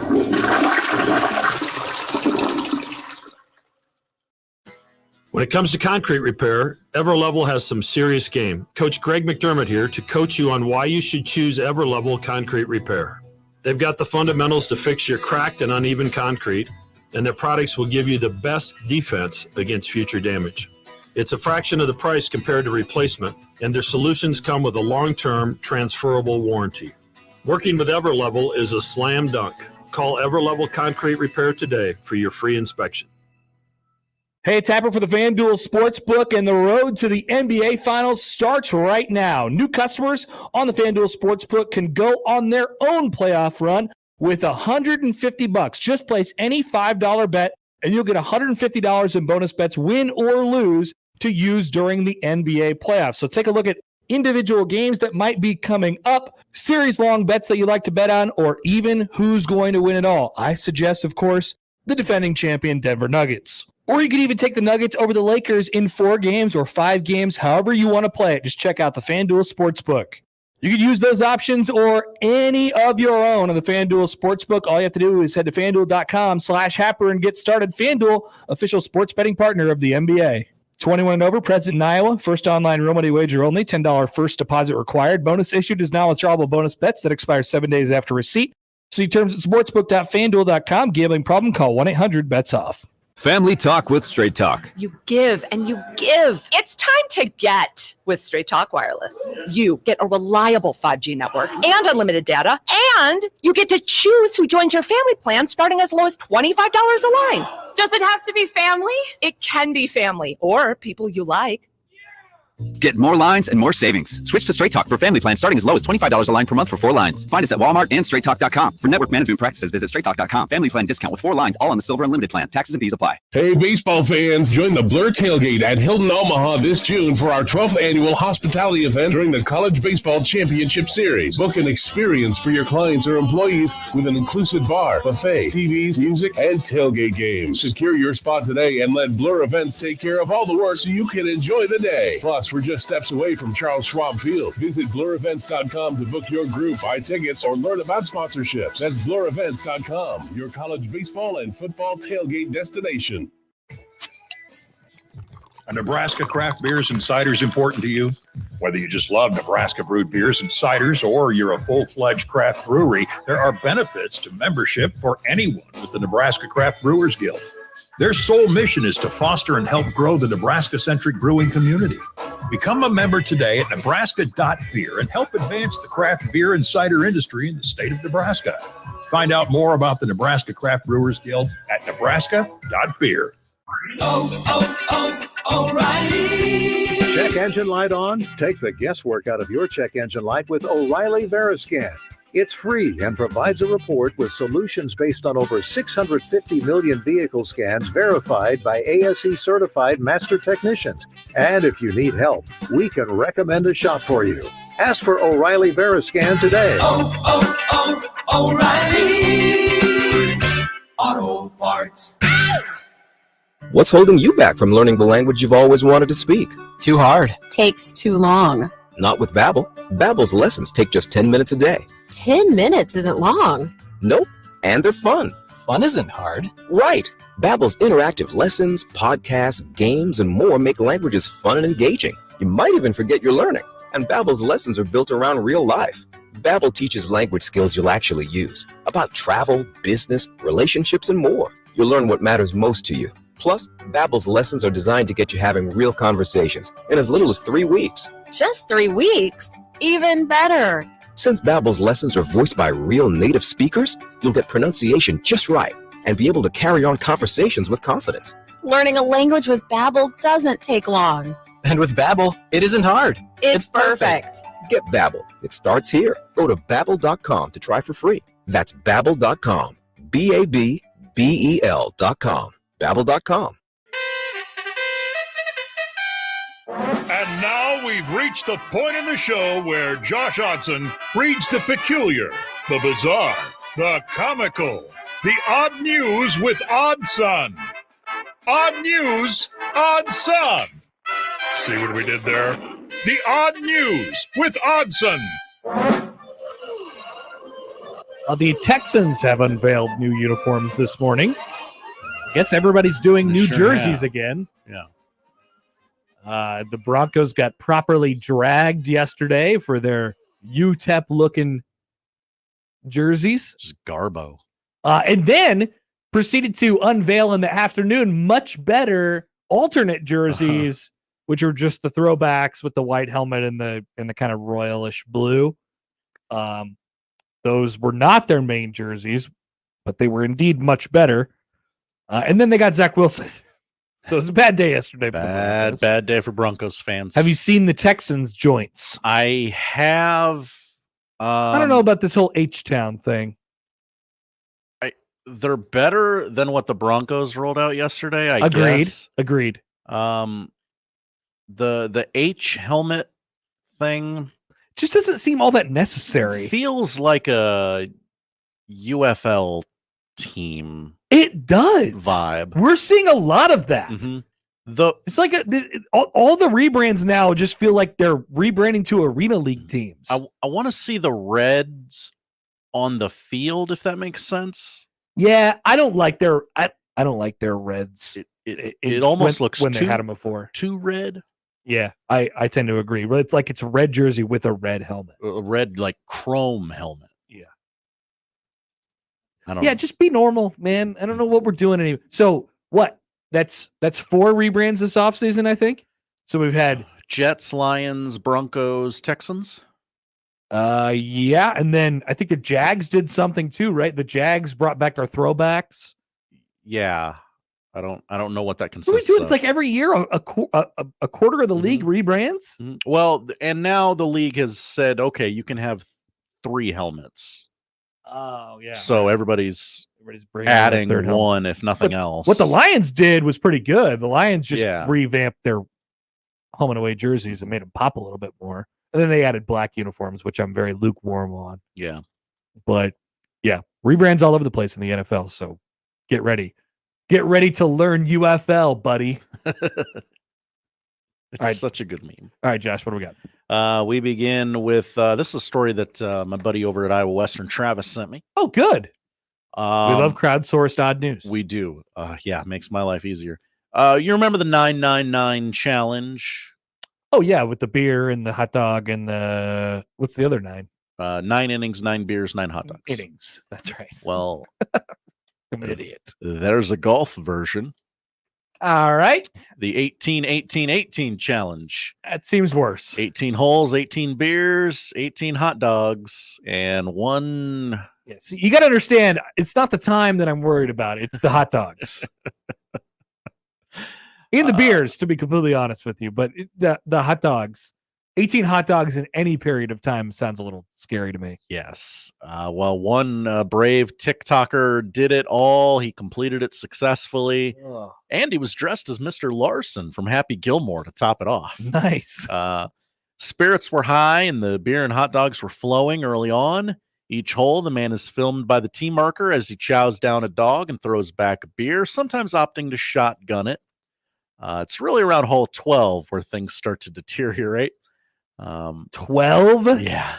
I mean, that's a long time. That's 2/3. Like, there's still another third of the challenge to go. Oh. I get to 12 when I'm playing 18 without a hot dog and only a couple beers, and I'm like, can this be over? Yeah. I'd like to go home now. I'm on pace to shoot a 97, and that doesn't move the needle for me, and I'd like to go home. I'm hot. I'm tired. I'm cranky. I'm not good at this. Like, this is obviously not going to get better for me. It's only going to get worse. My attitude sucks. I'd like to go home. Could you imagine throwing 18 beers and hot dogs into the equation? Kill me. On hole 17, things clearly start to catch up to the golfer. He missed the tee shot. Oh, he missed the ball entirely. Yeah. He did make it through the 18-hole round, beating the 18-18-18 challenge. And he impressive, honestly. He finished the TikTok with the beautiful dismount of, and you can count on me waiting for you in the parking lot for a few more beers. Pretty good. I'd like to watch the TikTok. I need to know this man's height and weight. Yeah, he better be a big fella. He's got to be just a hoss. Better be a big fella. Yeah. He better look like Mr. Larson. Gonna hit the ball off Frankenstein's fat foot. That sounds horrible. That sounds truly miserable. An unpleasant day for sure. Really, really bad. I like to eat fast, Josh. I like to eat.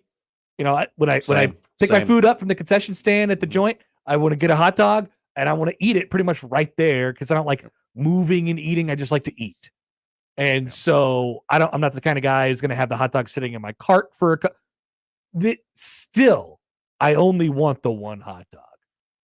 Also, sidebar, have you ever thought about how many hot dogs you've eaten in your life and how disgusting it is? I mean, you have made me think about how many times I've done any certain thing in my life, and that is one of the things. This is one of my obsessions. How many times have I done whatever it is? How many times have I eaten a grilled cheese? Yep. How many times have I eaten a hot dog is a scary, scary thing. Don't like to think about those things. It's probably a very high number.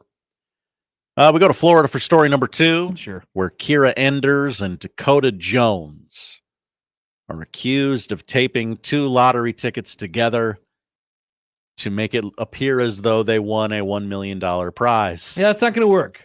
No. The game was the lottery scratch-off game, 500x the cash, maybe 500 times the cash, maybe. Probably. Spoiler alert, Connor, for how this story ends. It did not work. Huh. I wonder why.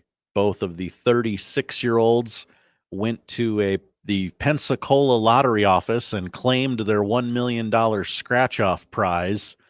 That is when the lottery official said that this ticket has obvious alterations and is crudely pieced together from 2 separate scratch-off tickets. Now, here's a question. Do you get arrested for that? Is that can you get arrested for lottery fraud, or do they just send you away like you're an idiot, go home?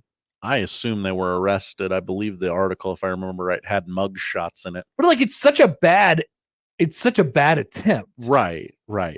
I might use a little caution here and go, you know what?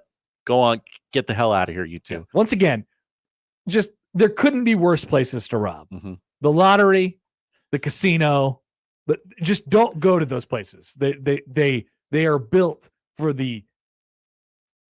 accepting other people's money. They're not going to let you take their money.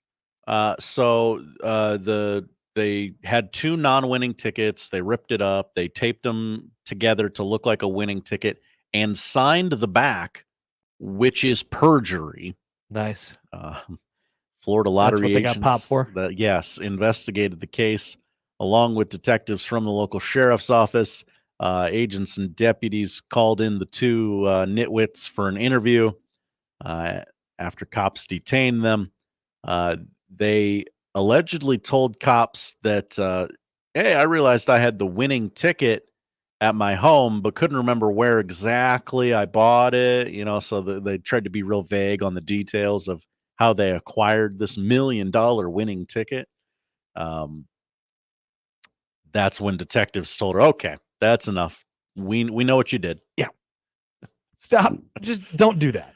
Bad call. Bad call once again by these people. Arrested on charges of forgery, altering lottery ticket with the intent to defraud, and grand theft in the first degree of $100,000 or more. Yeah. Those 2 will be in court May 10th. Was it worth it? Probably not. No, not at all. Finally, Connor. Wait, I got one thing. Please, have you seen? I've seen clips of this movie that apparently Bryan Cranston was in, and they basically, I don't know if the right word is that they fraud the lottery, but they figure out, him and his wife figure out a way to take advantage of the numbers of the lottery. Jerry and Marge Go Large. That's what the movie's called? Mm-hmm. How is that? Paramount Plus. So, don't go in thinking oh, this is going to be the best movie ever made. I won't. It's a fine movie. It's an interesting story. Okay. you'd recommend for a watch? Yeah. I think they did it for Movie Club once as well. He just was like, I think he was like a mathematician or an accountant or Right, something. he's Bryan Cranston. Yeah, and so he's really smart because like he can't not be a smart guy now. And he realized like, okay, I can not count cards, but like I can figure out this game that the town played, and he figured it out and kept winning and kept winning. I think it was if I buy X number of lottery tickets, I'm assured the numbers will eventually roll into your favor. Yeah. Seems like a weird premise for a movie. Also, they try to make Bryan Cranston like really old. I mean, he was pretty old. They gave him like an older wife. Sure. You know, Annette Bening. Okay. Anyway, that's just what I've seen of that. Thank you for the review. I appreciate it. Bryan Cranston, 68 years young. That's not old. No, That's young. But Connor, last two things we talked about: movies and ways to make money. This one's for you and you alone, Connor. A financial advice website is seeking someone who has never seen a single Star Wars movie to watch every film and make $1,000 in the process. Not enough. Not enough? 9 movies, $1,000? Yeah, not enough. Okay. Finance Buzz announced it is celebrating Star Wars Day, May the 4th, Connor. Shocking. By paying someone $1,000 to watch all 9 of the Skywalker saga films. We're looking for someone who's brand new to the franchise, a first-timer to the Force, a true young Jedi, to rate and evaluate the saga from an outsider's perspective. We'll use our Wookiee Rookies analysis for an upcoming story on the franchise. You're familiar with the Wookiees? I've heard of the Wookiees. Okay. Do you know which character in Star Wars is the Wookiee? It's the fuzzy one. That's right. Chewbacca? Yeah. The website said the chosen candidate will watch each episode in the order in which the films were released. That's just the correct way to do it, by the way. Thank you. Not the stupid chronological order. Well, let's watch all the Marvel movies in chronological order. No. Watch it in the way that they were released. Don't be an idiot. I just wanted to let you go on that. Let you cut. That's all I got. The Star Wars side hustle pays $1,000 plus $100 toward the cost of streaming the films. What? I have to just do this on my own time? Well, they're all on Disney Plus. Put me in a hotel for a couple days and I'll watch them. There is no way it would cost you $100 to stream all 9 Star Wars films. I would want more money. This isn't enough for that much of my time. Okay, how about a pot sweetener? They're also going to pay for you to see episode 1, The Phantom Menace, in theaters for its upcoming 25th anniversary re-release. No. I was going to say, like, if you added in a trip to Disney World. Okay, because this is a Disney product, and That's now there's right. a whole bunch of Star Wars. If they said you can also go to Disney World, Disney will pay for the flight and for the lodging, and preferably for the Disney World part as well. Like, and you're basically adding in another probably $1,000 or $1,500 worth of stuff, but it's your property. I'll make some TikToks or something like that, whatever it is. Give you some pub because they need it, of course. Then I'd consider it. Make it worth my while. Okay, $1,000. That's not. I mean, this isn't Disney putting on this contest, but that's nothing for Disney to give someone $1,000. Yeah, I know. Which is more the reason why it should be more than $1,000 to watch those movies. I also maybe think I know too much, and I'm also probably not the person that they're looking to get their opinion on it. I'm too old, it sounds like. Okay. Just from the way that you phrased that, it felt like they were looking for a youth, a late teenager, maybe an early 20-something. Yeah, Gen Z or whatever the Gen is after that. Yeah. Those idiots. We have received a tweet. Yes. From Stibbs. Yeah, I was going to read this. Yes, Okay. Read the Stibbs tweet. Stibbs tweets at Happer Show. I've been on record saying that I would like to open Omaha's, maybe the world's, first 14-hole golf course for folks like us who fall apart around then. It's the perfect length. It's a great idea, Stibbs. Yeah. Thank you for being alive, first of all. And second of all, thank you for that suggestion. Definitely. It's appreciated. And I completely agree. I get sick of it after about 14 holes. Like, I'm done. I am done, but they should press on. Design courses with that in mind going forward. You're like, let's put like a really cool hole on 17 or something like that, just so you have to get there in order to finish out. To like re-engage you. Yeah, put like the island hole on 15 Mhm. or 16 or 17 or something like that. It's a really good idea. What about just like a chicken exit after the 14th hole? Hmm. Like a roller Veer coaster. off here. Uh-huh. If you want to go home and you only pay, 2/3 of the price or something like that. I'll be down for that. Johnny Meals in on the Equitable Bank inbox. Hi, John. I wouldn't watch 9 Star Wars movies for $1,000 per movie. Whoa. Okay, I'd probably do it per movie. PGA Tony writes in. Hi, PGA Tony. At Happer Show, when you go to Disney World, have an R2-D2 follow you and bring you beers whenever you want. Epcot with an R2-D2 following you with a beer would be fun. I agree. R2-D2, very similar to a cooler. That's the little guy that goes beep bop. It is. All right. I know that guy. So like half of these movies are good. So you might find yourself getting into them. Okay. Well, yeah, they're gonna have to sweeten the pot a little bit more. Okay. Try again, Disney. All right, thanks, Josh. Thank you, Connor. That is the odd news. The noon hour is coming up. We'll catch up on what's some of the things that are going on at practice today. We'll check in on the transfer portal. We'll talk running backs. And also local news. Have you heard about the Crossroads project, Josh? Yes, I have heard about Crossroads. We have news on the Crossroads project. Oh, good. It's coming along nicely with no problems whatsoever. Stay tuned, Josh. Okay. Coming up with the Connor Happer Show on 1620 The Zone. Live from the Host Coffee Studio, this is 1620 The Zone. Watching a ball game at Oscar's Pizza and Sports Grill is pretty awesome. Oscar's offers the MLB package, so your team is always on their upgraded audio-video system, and nothing is better than watching the game with a cold frosty one, Oscar's Pizza, or award-winning char-buffed wings. And with daily lunch and dinner specials, it's really a no-brainer. So get ready to watch your favorite team play ball at Oscar's Pizza and Sports Grill, 173rd and West Center Road, and takeout at 162nd and Maple.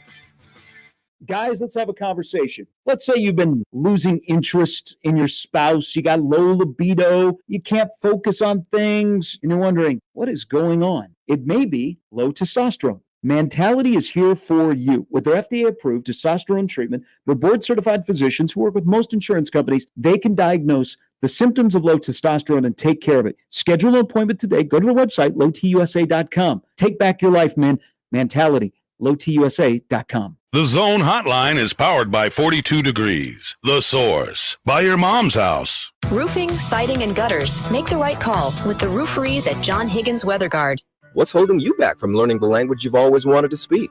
Too hard. Takes too long. Not with Babbel. Babbel's lessons take just 10 minutes a day. 10 minutes isn't long. Nope, and they're fun. Fun isn't hard. Right. Babbel's interactive lessons, podcasts, games, and more make languages fun and engaging. You might even forget you're learning. And Babbel's lessons are built around real life. Babbel teaches language skills you'll actually use, about travel, business, relationships, and more. You'll learn what matters most to you. Plus, Babbel's lessons are designed to get you having real conversations in as little as 3 weeks. Just 3 weeks. Even better. Since Babbel's lessons are voiced by real native speakers, you'll get pronunciation just right and be able to carry on conversations with confidence. Learning a language with Babbel doesn't take long. And with Babbel, it isn't hard. It's perfect. Get Babbel. It starts here. Go to Babbel.com to try for free. That's Babbel.com. Babbel.com. Babbel.com. The most wonderful time of the year is upon us again. No, not Christmas. Oyster Fest at Shuck's Fish House. This Wednesday and Thursday, get $8 a dozen East Point oysters, plus many other specials. All 3 locations. Find out more at shucksfishhouse.com. Tickets for less. Best seats, best prices, no service fees. Shop ticketsforless.com. KOZN Bellevue, Omaha, Council Bluffs. This is 1620 The Zone.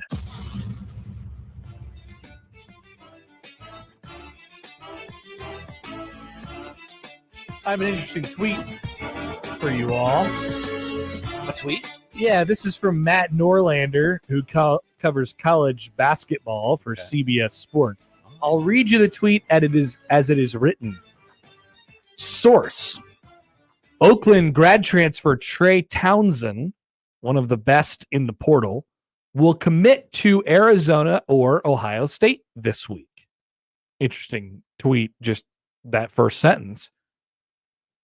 But here's the interesting part for us locally. Townsend, who averaged 17.3 points per game, 8.1 rebounds, and 3.1 assists, was the Horizon League Player of the Year. It was not Jack Golke.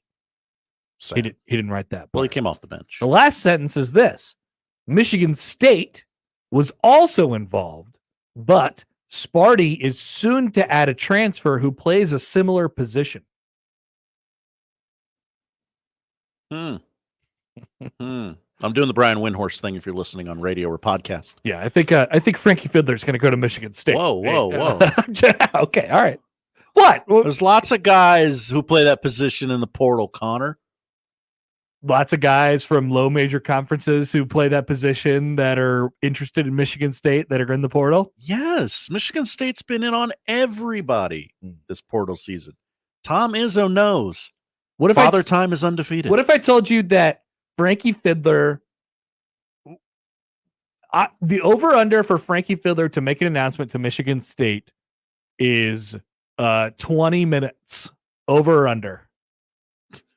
20 minutes from right now. Well, now I feel like you know something.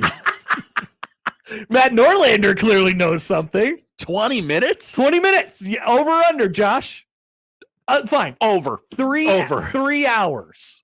Or you know what? Well, no, now you're moving the line. 24 hours. Oh, you still go over? I will go under. Yeah. I think it's under 24 hours as well. I also think it's under 3 hours. Oh, my.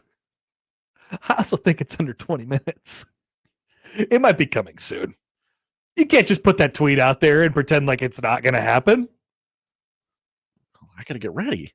I don't have a graphic. What do you mean get ready? I don't have a graphic. What are you going to get ready for? He's going to Michigan State. We're going to need a graphic on the bottom of the screen that says he's going to Michigan State. I don't have that ready. I wonder if his teammate will join him. His former teammate will join him. I mean, this is assuming that we're reading between the lines correctly, which I think I am. But yes, this is assuming that. All right, so keep an eye out for that one. One more text coming off of the odd news. You should have to watch. This is from the 402. Hi, 402. You should have to watch all 9 Star Wars movies in the style of Mystery Science Theater 3000. What does that mean? Mystery Science Theater 3000 is a television show where the premise of which a man is trapped in outer space with his 2 robot friends, and they're forced to watch bad movies with my robot friends and make fun of them the entire time. Oh, I would do that. Yeah, but that would be fun. I would need a Star Wars weirdo to sit next to me the entire time. I have a weird Star Wars shirt. Are you a Star Wars weirdo though? I don't feel like you are. I enjoy the movies. I had to sit and watch 9 movies with John Bishop. The brass. Just be shouting at the screen. Also, one on golf from Justin. Hi, Justin. So there is a concept, this is from the Equitable Bank inbox, there is a concept that I have seen that would be 18 holes broken up at 6 holes each. So you pay for 6 or 12 or 18. Oh, hello. I would play 12. 9 doesn't seem like enough. 6 definitely doesn't seem like enough. Right. I would play 12 holes for sure. 18, I'd have to have very little to do that day. Got to make a day of it. It seems difficult. All right, let's talk about this real quick because we haven't yet. In the midst of Colorado's losing everybody to the transfer portal, but they're also gaining people. What are we losing? We're not losing anything. They also beat Nebraska. They also beat Nebraska last year. We have to. We're obligated to say that every single time. We got to say it up front. So we learned yesterday, and we mentioned this just kind of offhand yesterday. Texas and Michigan will play each other on Big Noon Fox on Saturday, September the 7th, which is the same day as the Nebraska-Colorado game. I'm very excited to see if Nebraska-Colorado will be a night game or if it's 2:30 CBS. It's all going to be a matter of who has the second pick that day, when they do the network draft. And there's a lot more people in the network draft now for Big Ten games. This is a Big Ten game because it's a Nebraska home game. Seriously, televise this. Televise the draft. I would watch this. I would block out too. time. We care way too much about this Yes. college football TV stuff. It's actually all we think about all summer long in a lot of cases. So I feel like this is a slam dunk. It's like either a YouTube stream or an actual television broadcast. Please. It would have to be something like YouTube, because you couldn't be like ESPN broadcasts the draft amongst all these other networks. Do you think people would get offended though?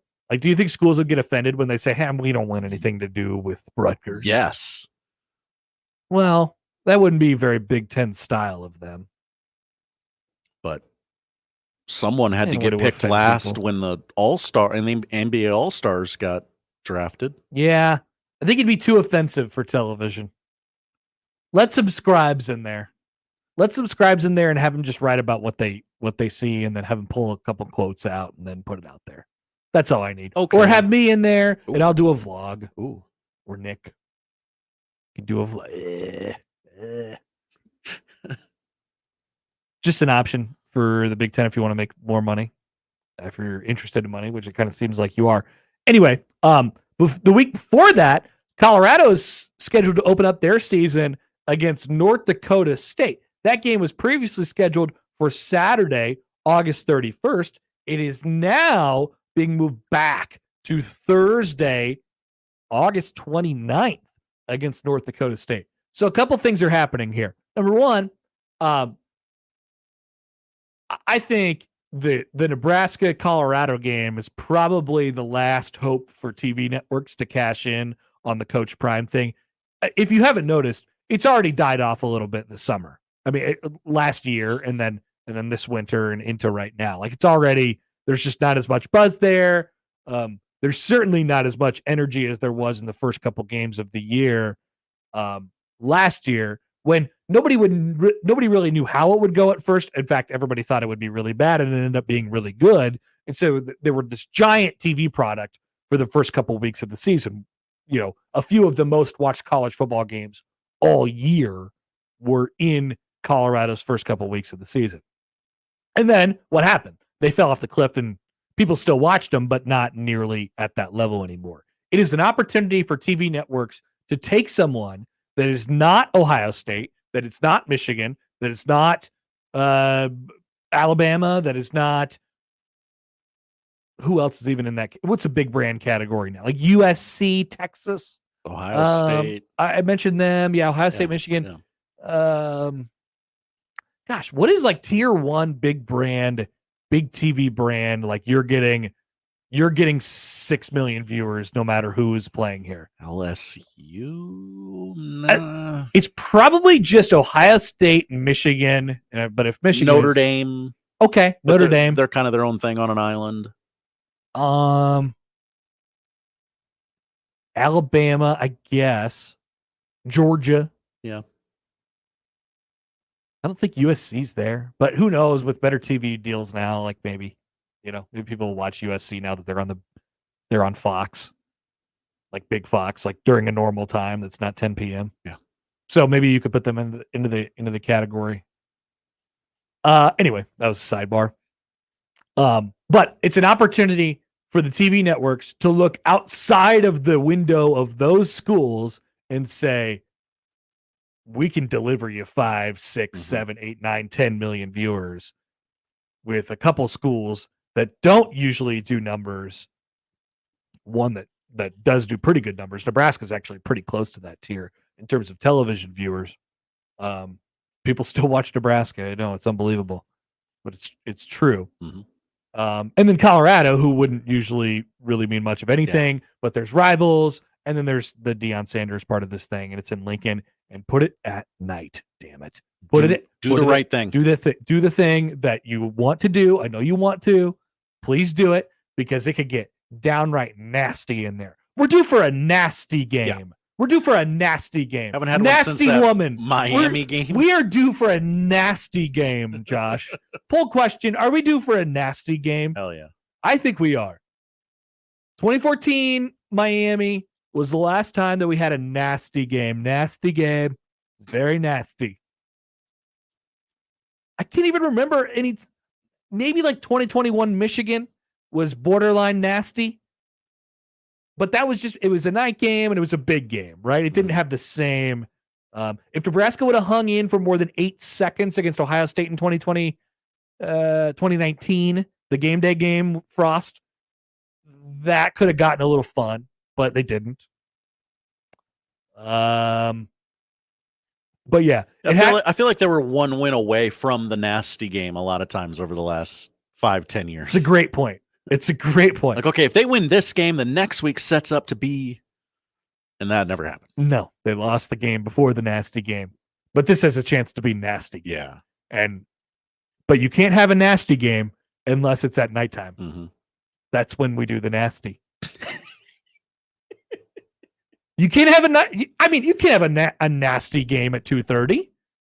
Right. It's so hot. It's 150 degrees. That's nasty in a different way. I don't want that kind of nasty. I want the nasty where everybody's angry. They are so confident walking into that building. Coach Prime, you're done today. It's our time.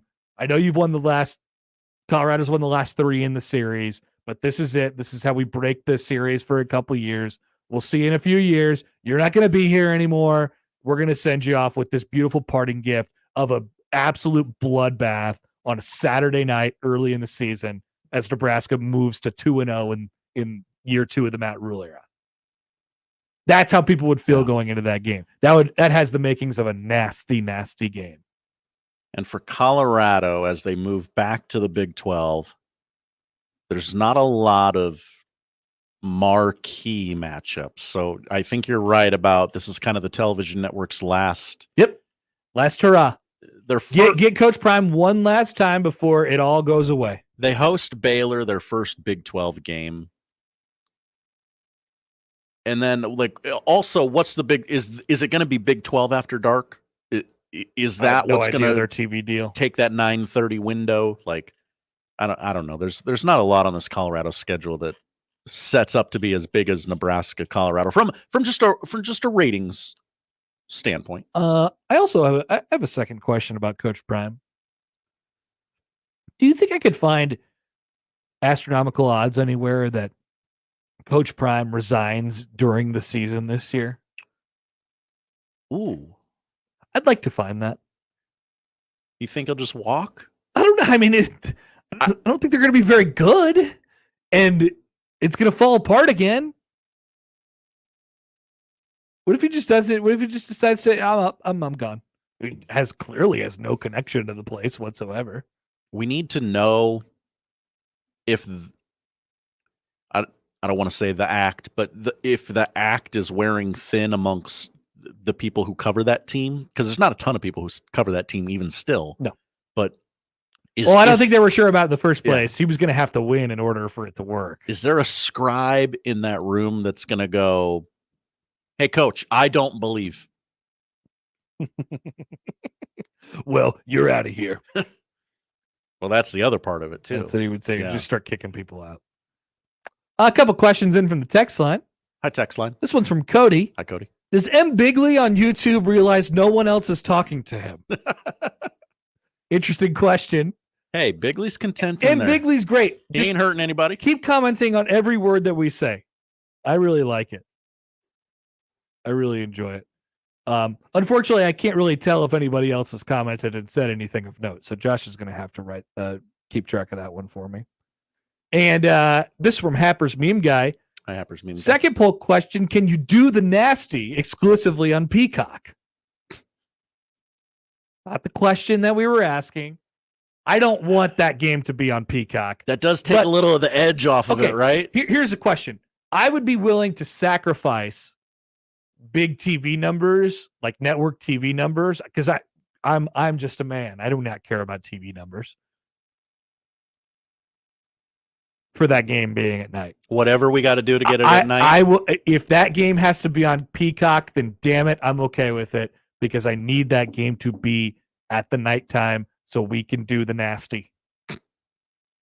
Jacob comments in on YouTube. Hi, Jacob on YouTube. We need a 2014 Miami so bad. Honestly, cannot wait for that game. It's officially personal for our state. It's going to be nasty. But it can't be nasty at 2:30 in the afternoon. That's right. It needs to be nasty. And it certainly cannot be nasty at 11 a.m. I put the game on CW if they want to, as long as it's at 6:30 or later.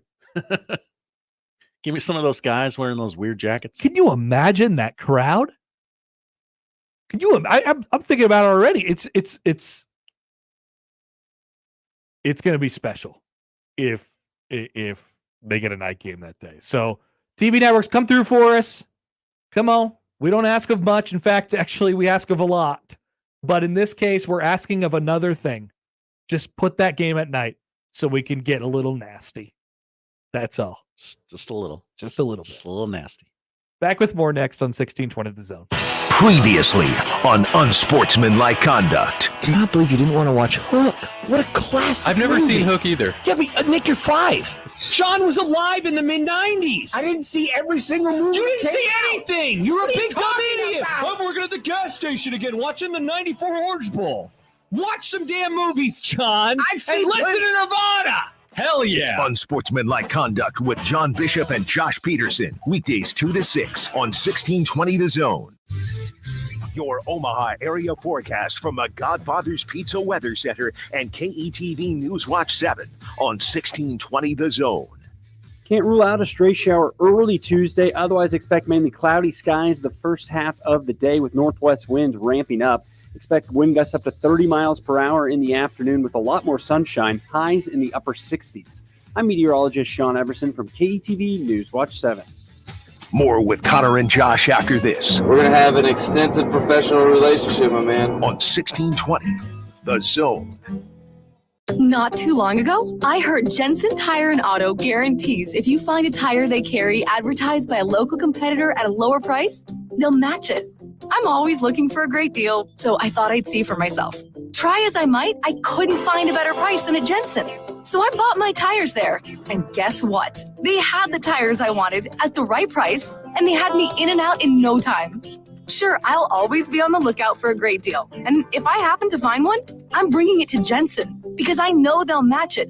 Plus, I'll get their amazing customer service. Hi, I'm Matt Jensen, president of Jensen Tire and Auto, inviting you to experience the difference at our locally owned and family-owned company. Check us out at jensentireandauto.com today. Get ready for warm weather driving with April tire deals at Jensen. Save up to $200 on new sets of Goodyear, Cooper, General, Continental, Maxxis, and Kelly tires. Check out Jensen's Money Saver April tire deals at jensentireandauto.com today. Hi, this is Doug Nodgard with Equitable Bank. Great service never goes out of style. When the digital age dawned, many said computers would be able to handle many of the interactions that used to take a person. Boy, were they wrong. How many times have you called your bank and gotten a recording to press 1 or 2?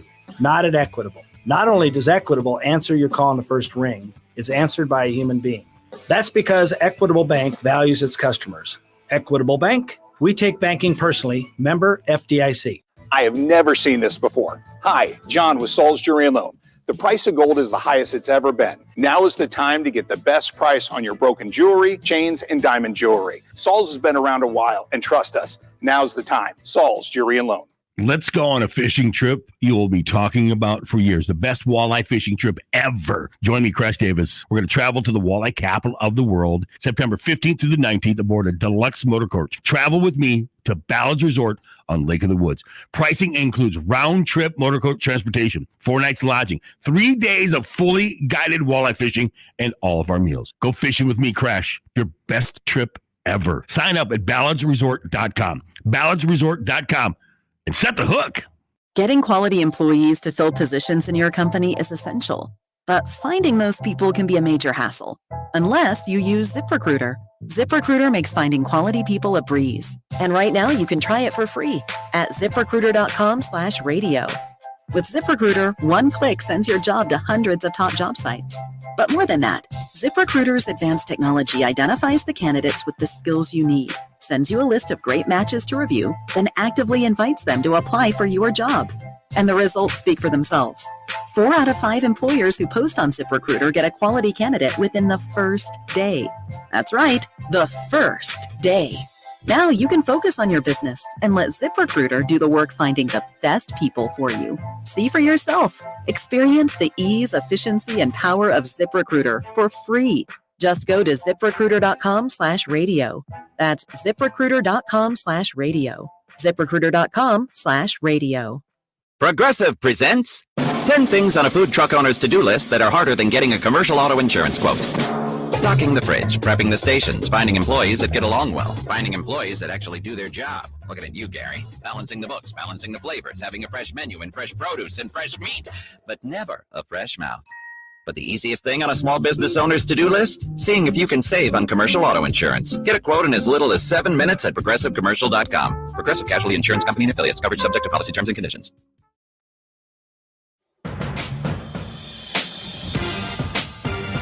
Wow, very surprising news out of the college basketball world. Oh, what do you got? Again? We opened the last segment. Frankie Fiddler is committed to Michigan State in the transfer portal. Come on! And so Josh thought I was being a little aggressive with the 20-minute over-under for his commitment, but it turns out the under hits. I got that graphic made, though. Oh, let's see. Look at that. Oh, okay. Fiddler the Fixer. I only had 20 minutes. You could have gone with Fiddler on the roof. Yeah. Fiddler in the mitten. I don't like that as much. Fiddler the Fixer? F to the Izzo. Okay, that's getting better. Yeah, That's getting better. That's getting better. What do we think? I like it. So he went up to Michigan State, and this was 2 weeks ago now on the weekend, and really, I don't think he probably expected to enjoy it that much, but he did. Really liked Izzo, and he is headed off to Michigan State. So what happens with Chucky Hepburn? We will indeed find out, but I'm not setting an over-under on his commitment timeline, Josh. Come on home, Chucky. Not doing that yet. Bellevue University needs you. Bellevue University, nice. A couple things here from the YouTube. Sal writes in. He says, I don't know who needs to hear this, but eating a pink and yellow Starburst together is like a life hack. It's like pink lemonade. Yellows are useless otherwise. Now, I agree with the idea that the yellow Starbursts are useless. No. Bad take by you two. And I agree with you. I assume that you think this is the pink is the best. But my question is, why would you take away what you get with the pink by adding in the crappy yellow just to make the yellow better? Aren't you spoiling a good thing by putting the yellow into the pink because the pink is so good? You're bringing the elite to the mid. Yeah, I don't think you want to do that. I think you leave the elite alone. No, I do something similar. I do the red, the cherry ones with the yellow. Do a little cherry lemonade, which isn't really a thing anywhere. Remember at McDonald's they used to have those drinks that were like red and yellow? They were just horribly sugary. Yeah. What were those called? I used to get those sometimes, and I would just watch them pump the syrup into the thing. It was disgusting coming out of the thing. I don't like the image of pumping stuff into my drink. It was like a slushy, right? Yeah, it was like a frozen drink. Yeah, it was a frozen drink. Those were weird. Anyway, I didn't like when they pumped those stuff into the drink. That's my take on those. But that's what I'm imagining when you're talking about your little Starburst sandwich that you got. You American gluttonous sicko. That's right. Want to eat the Starburst as quick as possible. Any comments on the nasty games yet? I wonder how the poll question is going. Oh, by the way, Chris writes in on the text line. Hi, Chris. Those drinks from McDonald's were called diabetes. Entirely possible. Cool thing for Frankie Fiddler, though, man. That's awesome. Like he gets, go and play for Izzo for a year. Yeah. We laugh at Izzo sometimes, especially when he calls Casey Tomanagua. It was a great product idea for us. Doesn't have a voice at the end of each game. Mm-hmm. There'll be a variety of different people if the schedule ends up right for Nebraska coming to Lincoln next year. I was just about to say the schedule's not out, right? I feel like they released the opponents. Did they not release the opponents?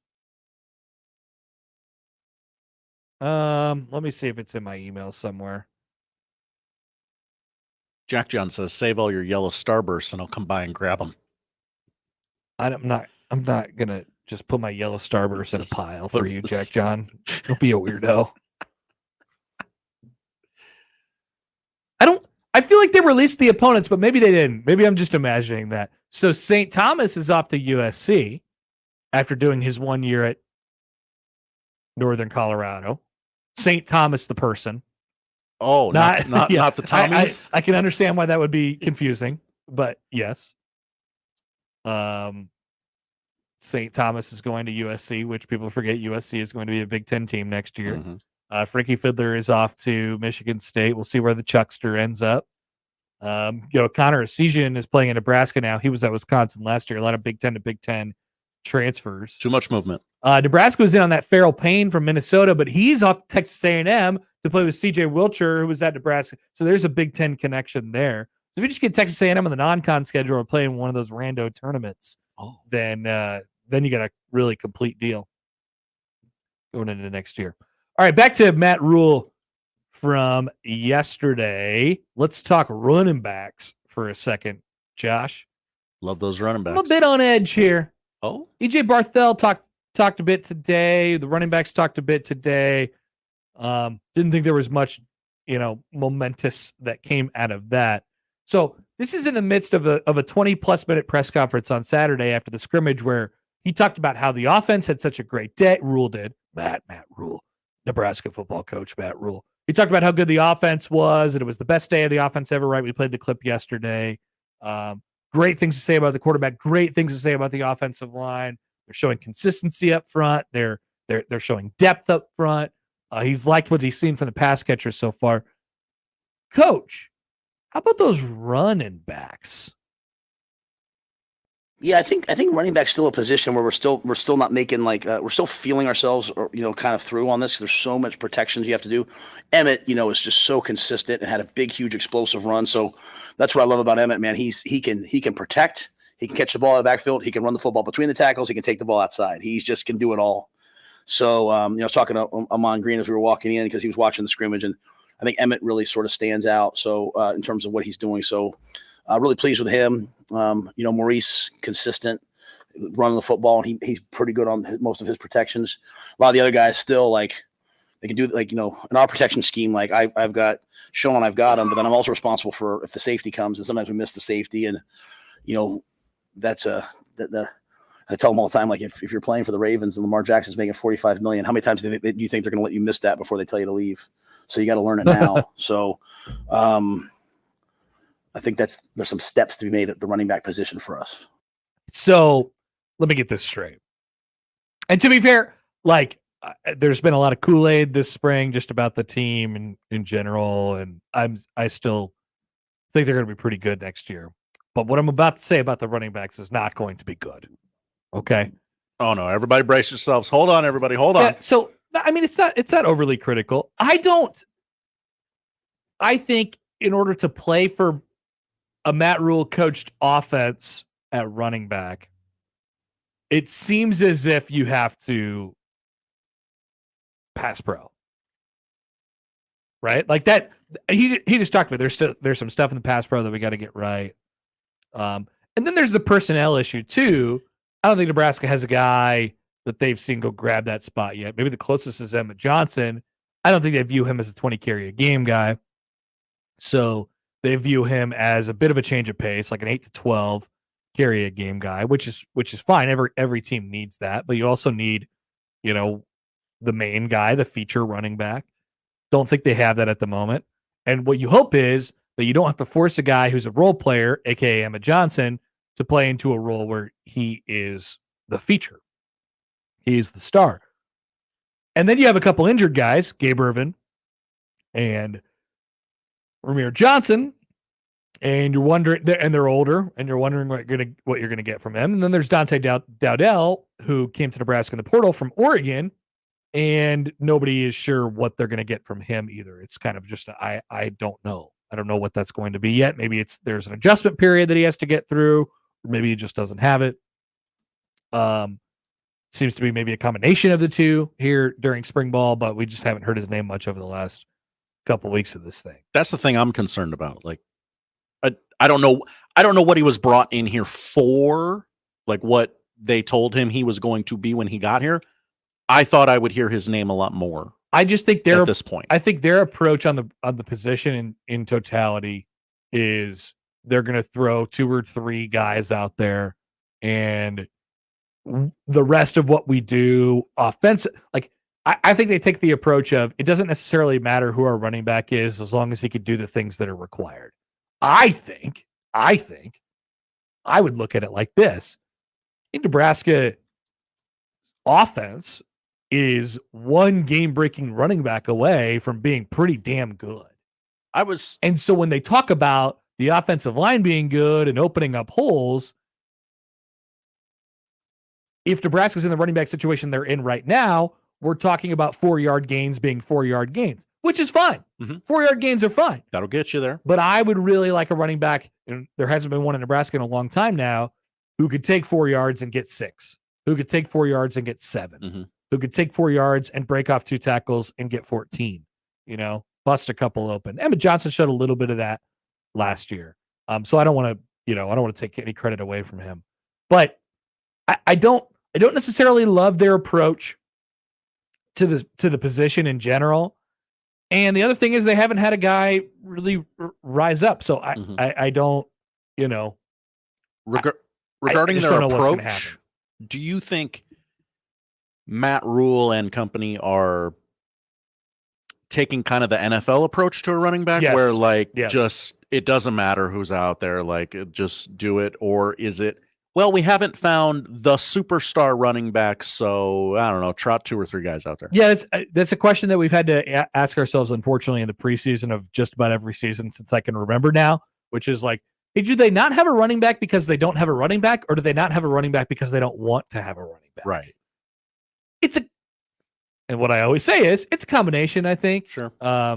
Most things are. But if you had one, boy, it would make then your life easier. I think if you had one, then you'd have one, right? Boy, it would help a freshman quarterback acclimate to the speed of the game. 1,000-yard rusher this year.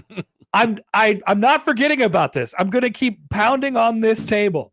I need a 1,000-yard rusher this year. He needs it like he needs to be on air. And I don't love it's just not my style, and maybe the game has passed me by. But I don't like the coach's retort to it would be, okay, you want a 1,000-yard rusher. What if I told you that I can get you 2 and that can get you 1,200? And my answer is, that's not what I asked. That's not what I want. I want, and they would say, okay, well, we just care about efficiency in the run game, like hit the runs, do what's, but I think you saw this with Nebraska's instability at running back over the last couple of years that, when Anthony Grant would get into a bit of a rhythm, he was really good, and he was better on carry 16 than he was on carry 8. Definitely. And so I still like that. I think that's still important. I also understand the idea of putting too many miles on running backs as it pertains to their football playing career in general. I think there's a real hesitancy about that. It's a real NFL, friendly type of program I think that Nebraska has right now. But man, I just think you're one really good running back away from having all of my worries kind of sewn up on offense. I just don't know if that's there, or maybe if they want it to be there. You have a quarterback who can make all the throws. You have a bunch of wide receivers who can get open, and quarterbacks who can make the throws to them. Good offensive line that could open up holes. It's not necessarily about, like Kyle writes in on the JTech Construction Zone Twitter feed. Hi, Kyle. He says 25 carry game backs don't exist anymore. Bell cows aren't a thing anymore. If you only have one, you don't have any. I'm not saying that Nebraska just has to have one, but what I'm saying is I don't want Emmett Johnson to be the one. It's 3rd and 3. Like, it's not anything it's 3rd against, and 4. Here, have the ball. I know we're getting a first down. But like, I'm not out on Emmett Johnson. I really like Emmett Johnson as an 8 to 12 guy, but I still think there's a role there for a feature running back. He doesn't have to get 25 carries. Sure. But it probably has to be 12-16, and I just think Nebraska's empty there right now. Do you go get one? So that limits, I think, the ceiling of the offense, which is something that I've talked about already, in the sense that I don't know that how Nebraska's ceiling is going to be this year, but that'll all depend on quarterback play. Do you go get one? Is a question. I don't know who you go get. I mean, the Edwards from Colorado is available as of an hour ago or whatever. That feels like another kind of change of pace type of, scatty kind of guy. Yeah. But they have made contact in the portal. There's been a couple reports out there of guys who are looking around. Your answers probably aren't there either. Like, they got a guy in the portal, and, it's 50-50 whether it's going to work or not. We'll see what happens with Dowdell. So I don't know if that's the answer either. It's just kind of the approach and how they've done it so far. I think it's a position of concern in the sense that the ceiling seems the lowest on that position than any other. Maybe on the roster. Maybe on the roster. Like, if you did position by position, what's the highest ceiling? What's the lowest floor? And then what's the lowest floor? What's the highest ceiling? Whatever the inverse of that is. Sorry. I think running back probably has a pretty decently high floor, but a very low ceiling. Right. A very low ceiling. And that's kind of where I'm at. I just want to expand that a little bit. That's all. All right. Any thoughts on that? We'll take them on the other side. Let's see. Oh, we got a text here. Oh, we got a text from Brian that we can get to on the other side regarding the spring game. Why don't we do that? Brian. Coming up on the Connor Happer Show on 1620 The Zone. Big names, big games. We've got them all. 1620 The Zone. Guys, let's have a conversation. Let's say you've been losing interest in your spouse. You got low libido. You can't focus on things. And you're wondering, what is going on? It may be low testosterone. Mentality is here for you. With their FDA-approved testosterone treatment, their board-certified physicians who work with most insurance companies, they can diagnose the symptoms of low testosterone and take care of it. Schedule an appointment today. Go to the website, lowtusa.com. Take back your life, man. Mentality, lowtusa.com. My taco pie is really something special, and it can't be imitated. It starts with my zesty taco sauce, seasoned beef, onions, lettuce, tomatoes, mounds of cheddar, and mozzarella cheese. This pie is the real deal. For a limited time, build your own feast with the specialty pizza, like my taco pie, a one-topping pizza, and cinnamon monkey bread. Do yourself a favor and order. Today, Godfather's Pizza. Do it. Whether you own a local business or a global one, you're always looking for ways to position your operation to create opportunities and move on them faster. With Bank of America, you get access to experts, award-winning insights, and business solutions so powerful, you'll make every move matter. Locally and globally. Visit bankofamerica.com/banking for business to learn more. What would you like the power to do? Copyright 2024 Bank of America N.A.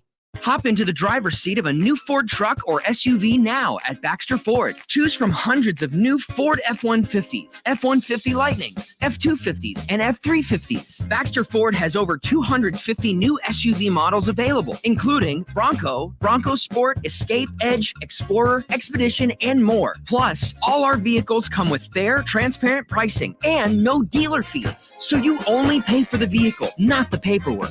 Get started at BaxterFord.com. Howdy, Greg Wagner joining you from the Nebraska Game and Parks Commission. Time now for another Nebraska Outdoor Update.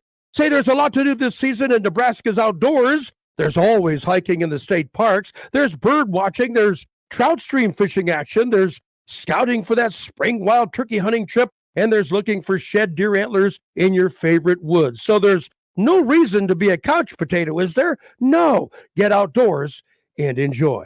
Well, it's time to get all your new permits and stamps for hunting, fishing, fur harvesting, and state parks. Time to check your motorboat registration for renewal. Time to make those cabin and camping reservations in the state parks if you haven't done that already. And time to go over all of your outdoor gear for spring and summer. Get more information on Nebraska's outdoor scene by going to the Game and Parks website, outdoornebraska.gov. And that'll wrap it up. I'm Greg Wagner with Nebraska Game and Parks. You've had your Easter, now have your oysters at Shuck's Fish House. The Spring Oyster Fest is this Wednesday and Thursday. Get $13 a dozen Harbor House oysters plus a surprise premium oyster for $18 a dozen. Find out more at shucksfishhouse.com.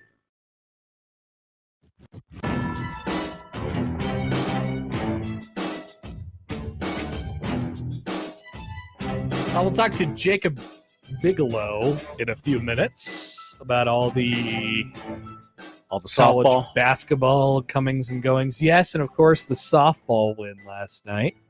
Congrats on the Jack Mitchell softball experience platinum win last night against the Quad 4 team. People forget. Team that got beat 20-4 last week. But yeah, I mean, we'll talk to Jacob about this, but you'll have to forgive me. You don't apologize for wins and whatever softball No, you league they're don't. in. You don't, and they shouldn't. But also know that I'm not going to forget that they lost 30-0 and got no hit in slow pitch softball. Also, our boss still no hits. What's the problem? Didn't get a hit last night. He's the only representative of this under this roof in particular on this garbage team, and yet he has 0 hits. Making NRG Omaha look bad. Yeah, that's not. And I'm sitting here, I'm talking all this crap on this team, and yet my boss can't get a hit. And he tried to murder Max Olson, apparently. I heard, yeah, real scary moment. He hit him with a line drive. Tried to take him out. We got to get something going in that regard. From the text line, this is from Brian. Hi, Brian. Do you think the weather on Saturday will change what they want to do in the spring game? So I'm looking at the weather for Saturday for Lincoln NE. Oh, is that an issue? It doesn't look like it. It says 76, and then there's like half a sun and a full cloud. What does that mean? Partly sunny or partly cloudy? What's the difference? Who knows? Depends on your philosophical outlook on life. It does. I'm going to say partly cloudy because mostly sunny. There's also mostly sunny. Apparently, all of them are different. Wow. Somehow. But it brings up. So as far as the weather is concerned, no, it's not going to change anything. If you know, like, even if it was horrible weather, Matt Rule would be like, hell yes, perfect. Love that because we're going to be playing in that in November. Exactly. You want to go to the NFL? You want to do that? You got to play in crap weather. He uses bad weather as a recruiting tool. First coach ever to do it, by the way. He's a groundbreaker in that category.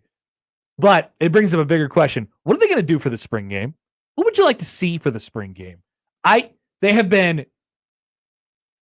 They've rested players who have played a lot. I'd imagine you'll see very little of those people on Saturday, if at all. You know, guys like Ty Robinson and Nash Hutmaker and MJ Sherman and just guys who have been around for a long time and played a lot of college football snaps. They've kept them mostly out of practice this spring, or at least very limited in their reps. I don't think they're going to I just don't think we're going to see much of them. So with that being said, I think they'll take the appropriate opportunity to get more reps for younger guys, just as they have been all spring. That's how they've kind of been approaching it. But I wonder what kind of fun will be thrown into the conversation. Wonder what kind of side games we'll be having. Maybe somebody will do the 999 challenge. Oh, hello. Or something like that. They'll put a baseball game on the TV during the game, and then they'll have somebody down on the field eating hot dogs and chugging beer the entire time. That would be fun. Maybe they should do something like that. A correspondent. I'm very okay, by the way, with making a mockery of the spring game. Let's make a mockery of it. Make it interesting. Whatever you got to do. Yeah, I mean, it's be a television product after all. It'll be on the BTN. Mm-hmm. So do something stupid. Do something that goes viral. Could be fun. I hope they do a little bit of that on Saturday, but we'll see. So yeah, I haven't heard a lot of those questions about the spring game yet so far. Just like what are they going to do and how are they going to do it? But if how they've approached spring game, this spring practice tells you anything, they'll be very careful. Rule already said out loud, he's like, we're gonna be pretty vanilla. Like we're definitely not gonna do anything this year. And I think they're gonna be very careful with what they display of young Dylan. You got to give the fans one play though. Oh, he'll make a play. One. Oh, yeah, he'll make a play. Mm-hmm. But I think he'll be pretty limited in the. I don't think you'll probably be able to tell that he's definitely going to be Nebraska's starting quarterback by the reps. I think you'll be able to tell that he's definitely going to be Nebraska's starting quarterback by the way he plays during those reps compared to the other two quarterbacks. Mm-hmm. But I think they'll probably split up the reps and, I don't know how they're going to make the teams and stuff like that. Rule will talk again on Thursday and he'll tell us about all of these things. He'll tell us their format and whatever they're doing. Quick one. He's not going to go Arch Manning, 19 of 25 for 355 yards. Is that what Arch Manning did? Yeah. I heard he threw a 75-yard pass at his first. Yeah. Now they might do that. Okay. Might just run a go route to start the game. That might be an official request from me. Because that's a good point. The first play of the spring game is, what's your statement going to be? Mm-hmm. What are you thinking about this team in particular? Do you just ram the ball up the middle with somebody? Do you do something? Do you do some sort of trick play? There's no need to run it up the middle on first down of the spring game. Do you run the option? Do you just huck it deep? I think I like that idea the best. It's going to be windy. Oh, I'm sure. Fremont Fred asked, are they handing out black shirts at the spring game this year? No, I don't think so. No, I don't think so. They still do the drug-free pledge? I mean, that's tradition.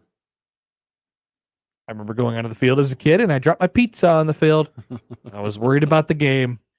I was worried about how they were going to play the game with my dropped pizza on the field. A perfectly valid question. I thought I broke the spring game. Mm-hmm. I was feeling very guilty about it. What year was this? Maybe you ruined the program. That's a great question. I don't know. I have no earthly idea. I do remember the pizza being face down on the field, though, and me being sad about no longer having a pizza, and also worried that the game could no longer go on because I had ruined the field. Mustache Adam writes in. Hi, Mustache. Dylon's first play call on Saturday, and it's the 4 verts from any of your favorite video games. Yes. Let's go. Retweet immediately. Thank you, Mustache Adam. I appreciate that. Speaking of quarterbacks, a couple things that you may be interested to hear. Deacon Hill, who had been Iowa's starting quarterback for most of last season post Cade McNamara injury, and now into spring ball this year because Cade McNamara's recovery from his injury. Iowa wrapped up spring ball with their weird spring game over the weekend. From all reports that were coming out of our friends from Iowa, it did not go well for Deacon. Not surprisingly, because he stinks. I mean, love the guy. Not really. Everybody there seems to really enjoy him as a person. Seems like a great guy. Not really capable of playing quarterback at the Division I level. Yeah. Probably best for him to go into the transfer portal. He did that this morning. And so I wonder if Iowa might hop in, grab another guy. Obviously, there's only so much to sell there because Cade McNamara is scheduled to be back for the fall and, later in the summer even. So I wonder if Iowa hops in and grab somebody elsewhere in the Big Ten. Brennan Sullivan, who was the starting quarterback at Northwestern last year, he went into the portal. That was a bit of a surprise. One of the Iowa writers, by the way, just noted on Twitter a couple hours ago, said new Iowa offensive coordinator Tim Lester did offer Brendan Sullivan out of high school when he was at Western Michigan. So, and maybe there's a hookup there. I don't know why you would go to Iowa to be the backup if you were the starter at Northwestern. Seems like a weird move to me, but yeah, we'll see what happens on that front. So not all is well on the artist formerly known as the Big Ten West quarterback front. But really, has it ever been? I will once again ask the question. Does Nebraska have the best quarterback in the Big Ten West? That doesn't exist, by the way. It's not a real question because the Big Ten West is fake now. But yeah, I think that's actually pretty clear at this point that they do. But considering none of the other quarterbacks either exist or, I mean, I guess Cade McNamara, but he's coming off the injury. If you're interested in returning stats and stuff like that, but who knows? Yeah. Who knows? Who knows? All right. So that's what's going on in the portal today. Here's what's happening in your neck of the woods. It's Jacob Bigelow, whose team is still bad at softball, even though they won last night. We'll ask him about that, the portal and basketball, as we return on the Connor Happer Show on 1620 The Zone. Oh, but first, yes, a reminder from our friends from the FanDuel Sportsbook. The road to the NBA Finals is on, and the Los Angeles Lakers won't be there. And new customers can go to FanDuel to get on their own playoff run, something that the Lakers won't be doing. With $150, just place any $5 bet, and you'll get $150 in bonus bets, win or lose, to use during the NBA playoffs. Why not bet the Nuggets to win the final 2 games of that series? Why not bet the Sixers to just cry and cry and cry all the way home? I don't know if you could do that specifically, but there's ways you could do it on the FanDuel Sportsbook, like betting against the Sixers as long as they're alive. Head to FanDuel.com/Happer and get started right now. That's with FanDuel, official sports betting partner of the NBA. 21 and over, present in Iowa. First online real money wager only. $10 first deposit required. Bonus issued is not withdrawable bonus bets that expire 7 days after receipt. See terms at sportsbook.fanduel.com. Gambling problem? Call 1-800-BETS-OFF. The Connor Happer Show. Follow us on Twitter @Happer Show for all the latest news and views. We may even say something interesting once in a while. Unlikely. Really, guys? Live from the Host Coffee Studio, this is 1620 The Zone. Spring has arrived, and Lenahaw has everything you need to revitalize your landscape. The best shrubs, perennials, and freshly dug trees, all grown right here in Nebraska. Lenahaw Nurseries, your homegrown headquarters since 1974. How powerful is Cox Fiber? Powerful enough to let your band members in Vegas, Phoenix, and Omaha jam like you're all in the same garage. Introducing Cox Fiber, from the company with the fastest download speeds 8 years in a row. It's internet built for tomorrow, today. Cox, always building better. Limited availability in select areas. Speeds vary and are not guaranteed. Cox terms and other restrictions may apply. Analysis by Ookla of Speed Test Intelligence in Las Vegas, Omaha, Phoenix. Fixed median download speeds Q2 2016 to Q3 2023.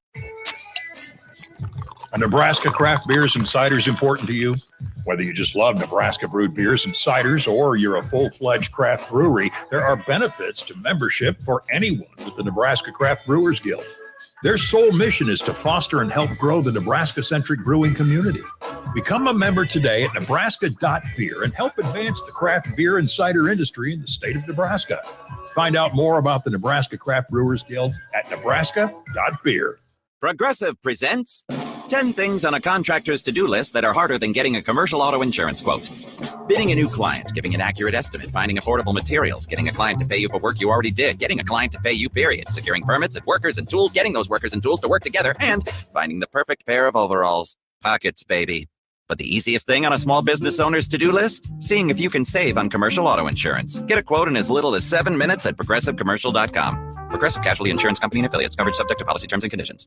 Prescriptions require an online consultation with a healthcare provider who will determine if appropriate. Restrictions apply. See website for details and important safety information. Subscription required. Price varies based on product and subscription plan. Hey guys, did you know there's a generic form of Viagra that works just the same but is 95% cheaper? And you can get it online at hims.com/radio. Through HIMS, you'll get a free medical consultation to determine the ED medication that's best for you, discreet shipping if prescribed, a 100% online process, and a range of treatment options, including trusted generic alternatives to the name brands, at up to 95% off. ED is personal, and at HIMS, So is treating it. Just go to hims.com/radio and get connected to a licensed medical provider online for free with zero copay, no expensive appointments, and no awkward face-to-face conversations. To start your free online visit, you need to go to this exclusive address, hims.com/radio. That's hims.com/radio for your free online visit. hims.com/radio. Email any of our shows anytime into the Equitable Bank inbox. At Equitable, we take banking personally. For me, John at 1620thezone.com. The Equitable Bank inbox from 1620 The Zone. Tickets for less. Best seats, best prices, no service fees. Shop ticketsforless.com. KOZN Bellevue, Omaha, Council Bluffs. This is 1620 The Zone. He's heating up. That's the country song, right? Remember when? Thank you. Jacob Bigelow. Yeah. Whenever my open is concocted, throw that in there. He's on fire. Jacob Bigelow, Huskers Illustrated, on the Connor Happer Show, on 1620 The Zone. Boom shakalaka. Hey, boom shakalaka. That's what the Jack Mitchell softball band of misfits did last night to the team that they played. The Average Joes, I believe, as Jacob Bigelow joins us now on the 42 Degrees of Source hotline. Hello, Jacob. Hello, Happer. How are you? Good. So tell us about the big win last night. Big shoes. Big shoes. Resilient comeback by the fellas after a just disastrous top of the second inning where we allowed 10 runs and we're down 10-4 in the second inning. Just a resilient comeback. Bats came alive. Even mine, which was a shock to many, including myself. And it was a total team effort, from top to bottom. Some stingy defense to close it out, the final 2 innings of the game, a couple clean innings. It was a good team effort, thorough, top to bottom. Give us just quickly. I have a couple questions about this softball team, but could you please give us a quick scouting report on our boss, Mark Onweiler, and why he has not gotten a hit yet? I believe he's the only one left. I don't. I mean, he came pretty close. If he didn't, smoke Max Olson in the elbow with a line drive last night. That one, he had made good contact, made good, it looked good coming off the bat. He played in a warm-up game last night, which he said he recorded multiple hits. I worry that he's in his own head now with the playing in a warm-up game. It's not good.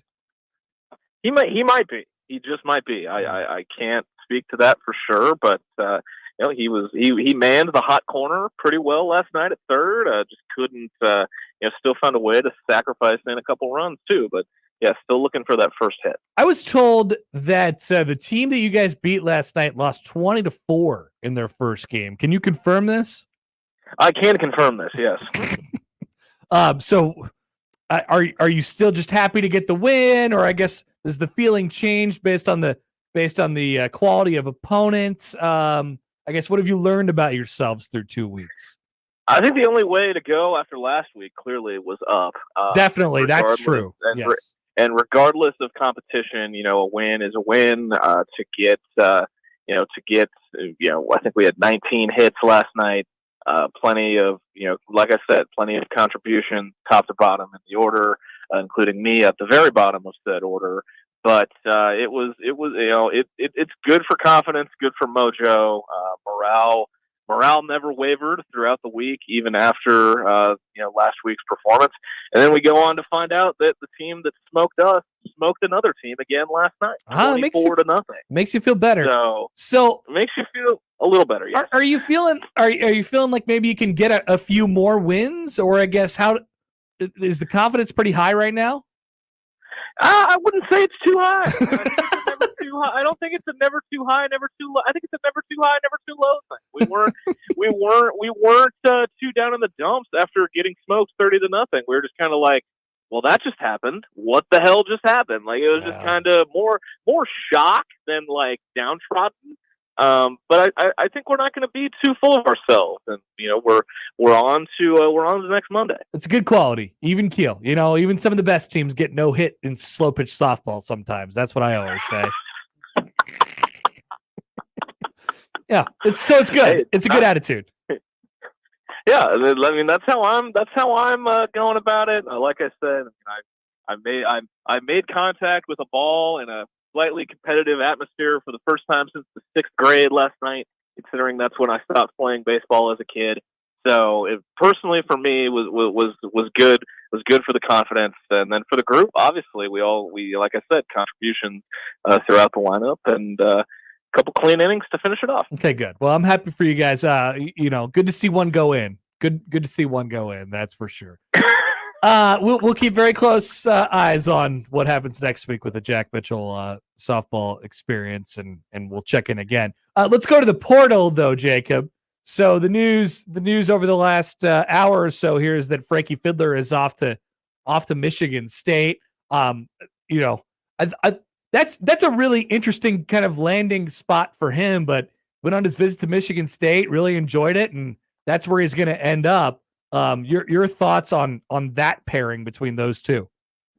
I think it's a good fit. I think the last couple years, Michigan State has been pretty guard heavy, and they've had a lot of inside post players that have been rather hit or miss. But in that in between spot on the wing, it's definitely there's been a lot to be desired for Michigan State, and to bring in a guy like Frankie, I mean, we'll see what his role is, obviously, but I mean, they've brought in transfers on the wing in the past.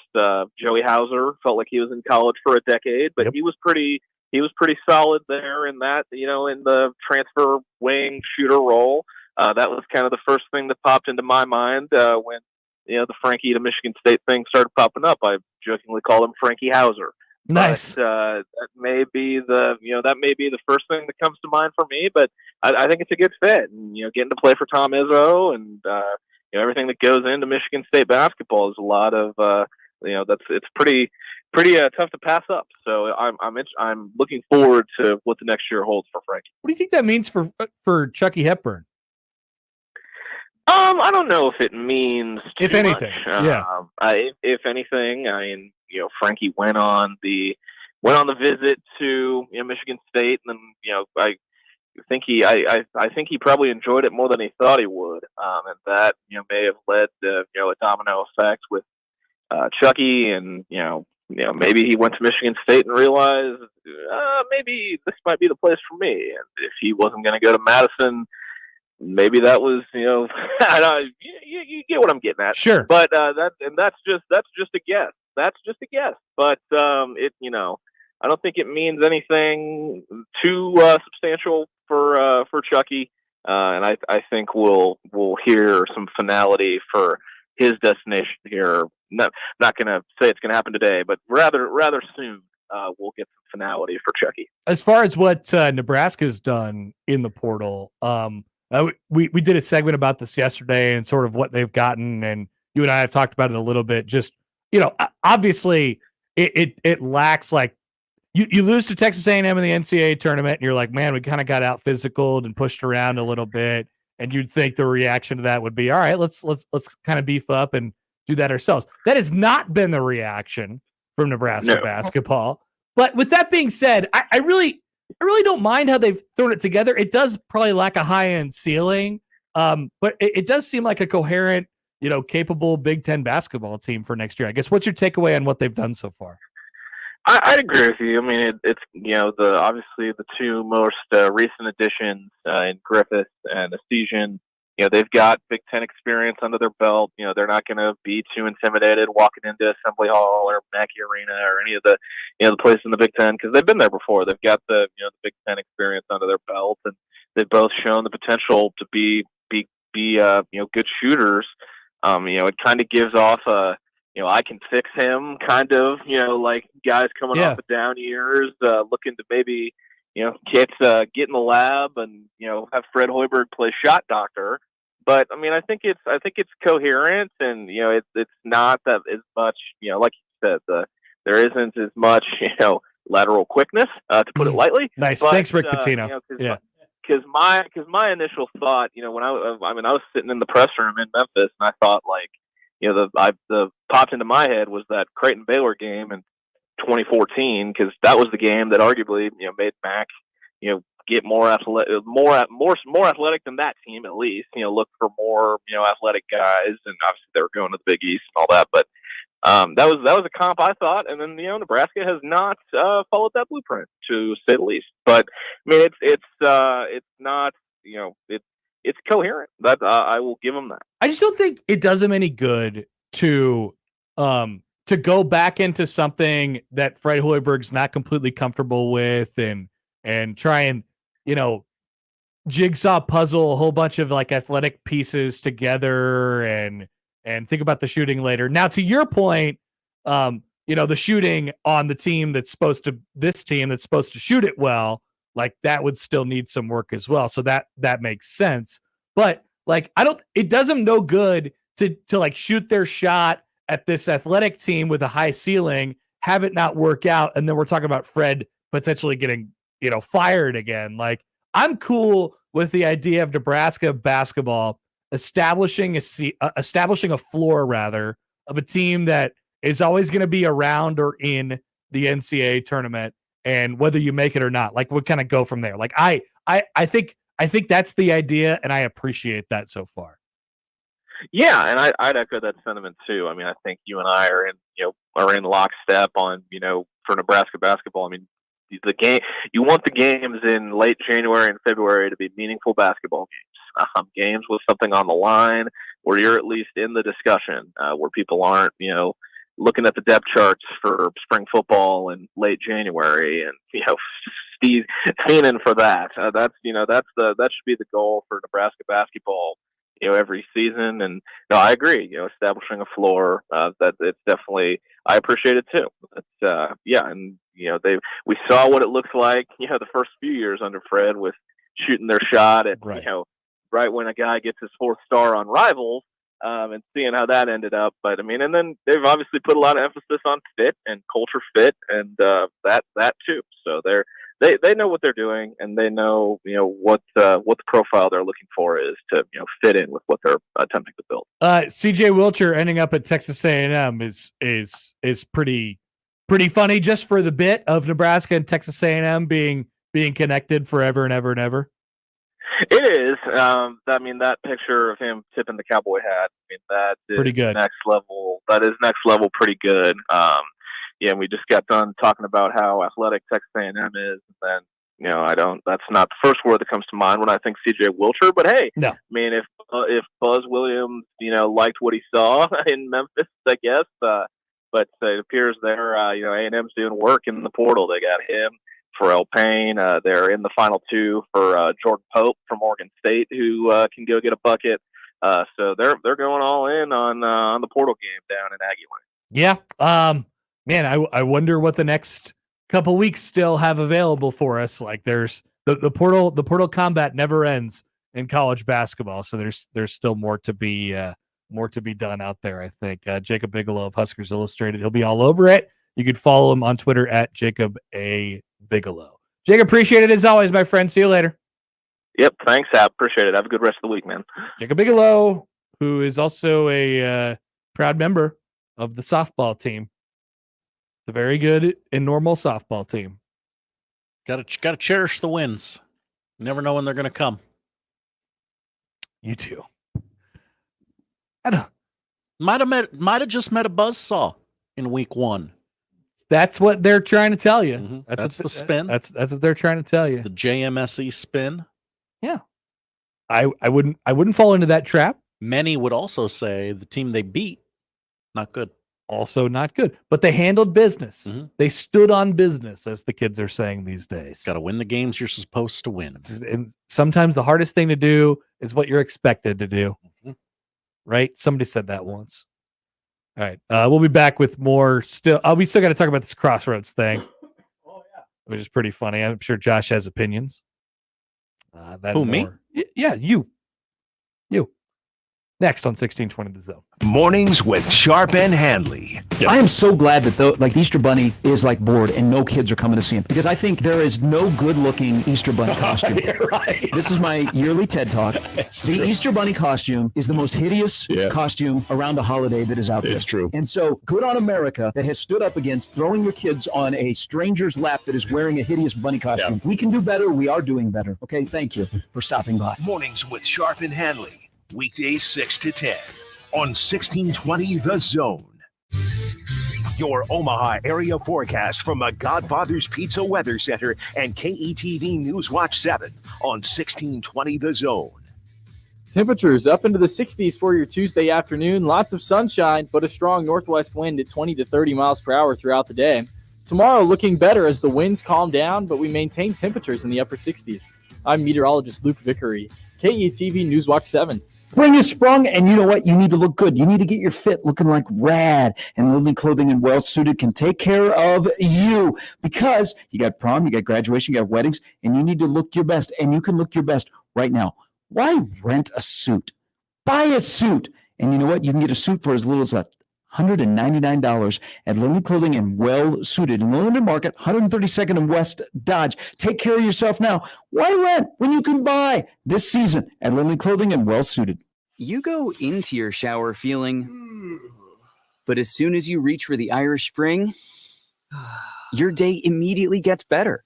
That crisp, fresh, unmistakable Irish Spring scent zings your brain and awakens your senses. So when you finally emerge from the shower, 37 minutes later, because you pay the water bill so you can stay in there as long as you want, you're ready to take on the day and smell great doing it. Irish Spring Body Wash and Bar Soap. Fresh, green, Irish. Shop now at Walmart. Shop Lanahan Nurseries for the highest quality bulk mulch. Buy your mulch straight from where it's made. Convenient pickup or free local delivery of 5 yards or more. Lanahan Nurseries, 192nd and Center.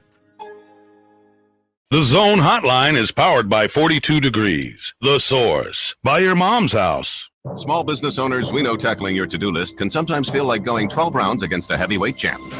Except that heavyweight's gloves are made of something hard, like diamonds. So when a new to-do pops up, you're like, I can't. I'm boxing my diamond boxing glove wearing heavyweight champ of a to-do list. At Progressive, we don't want to make your day any harder. That's why we make it easy with over 30 customizable coverage options, so you can finally land a knockout blow. See if you can save on business insurance in as little as 7 minutes at progressivecommercial.com. Progressive Casualty Insurance Company. Coverage provided and serviced by affiliated and third-party insurers. I have never seen this before. Hi, John with Saul's Jewelry and Loan. The price of gold is the highest it's ever been. Now is the time to get the best price on your broken jewelry, chains, and diamond jewelry. Saul's has been around a while, and trust us, now's the time. Saul's Jewelry and Loan. Let's go on a fishing trip you will be talking about for years. The best walleye fishing trip ever. Join me, Crash Davis. We're going to travel to the walleye capital of the world, September 15th through the 19th aboard a deluxe motor coach. Travel with me to Ballard's Resort on Lake of the Woods. Pricing includes round-trip motor coach transportation, 4 nights lodging, 3 days of fully guided walleye fishing, and all of our meals. Go fishing with me, Crash. Your best trip ever. Sign up at ballardsresort.com. ballardsresort.com. And set the hook. What's holding you back from learning the language you've always wanted to speak? Too hard. Takes too long. Not with Babbel. Babbel's lessons take just 10 minutes a day. 10 minutes isn't long. Nope. And they're fun. Fun isn't hard. Right. Babbel's interactive lessons, podcasts, games, and more make languages fun and engaging. You might even forget you're learning. And Babbel's lessons are built around real life. Babbel teaches language skills you'll actually use. About travel, business, relationships, and more. You'll learn what matters most to you. Plus, Babbel's lessons are designed to get you having real conversations in as little as 3 weeks. Just 3 weeks? Even better. Since Babbel's lessons are voiced by real native speakers, you'll get pronunciation just right and be able to carry on conversations with confidence. Learning a language with Babbel doesn't take long. And with Babbel, it isn't hard. It's perfect. Get Babbel. It starts here. Go to Babbel.com to try for free. That's Babbel.com. BABBEL.com. Babbel.com.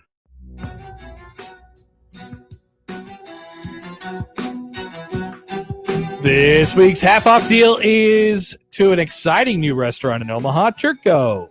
192nd Q with an ever-evolving menu. Churko is a dynamic, fine dining experience. This week's zone deal, you'll get 2 $25 vouchers, which is a $50 value. for just $25. That's half off, guys. On sale this Friday at 9 at 1620thezone.com. And another reminder, of course, to join us out at our spring game roundtable on Thursday from Oscars. More portaling. Josiah Doetzler. Remember Josiah Doetzler? I remember. Another Bellevue West guy. Another Portal guy. Transferred from Creighton this offseason. He will be headed to St. Louis. He's going to be a Billiken. Oh, he's going to go play with Kareem Abdul-Jabbar. That's exactly right. And Kareem Abdul-Jabbar's former coach. Mm-hmm. So there you go. There's the latest news on that one. Not quite the Bellevue West, excitement that we were thinking about the entire time with Frankie Fiddler or Chucky Hepburn. But what if they were all reunited? What if maybe they would all have to go play at St. Louis? It'd be funny. Everybody from the same high school just meets up and we're going to take over this program. I'm sure it's happened before. Honestly, the portal, it's wild out there. All right, a couple news stories here. We didn't get to this one from yesterday. Amy just wrote it over the weekend. But Troy Danon's comments on the Memorial Stadium project. I'd just like to read you a couple quotes and get you the temperature of the room here real quick. Oh, okay. Yeah. Remember the Memorial Stadium project? Okay. I remember. Just making sure. Danon said this. There are things that need to be done inside the stadium. Danon said after the Nebraska Board of Regents meeting. Chairbacks, upgrading the club facilities, some ADA work. There's restrooms and concessions, wireless. There are a lot of things that I think everybody's known, but it's already very obvious to me that it needs to be done. A lot of those things monetize themselves. I think if you look at any of the project, its ability to pay for itself, whether it's through donor gifts up front or whether it's through monetizing those improvements to pay for whatever debt you have to take on.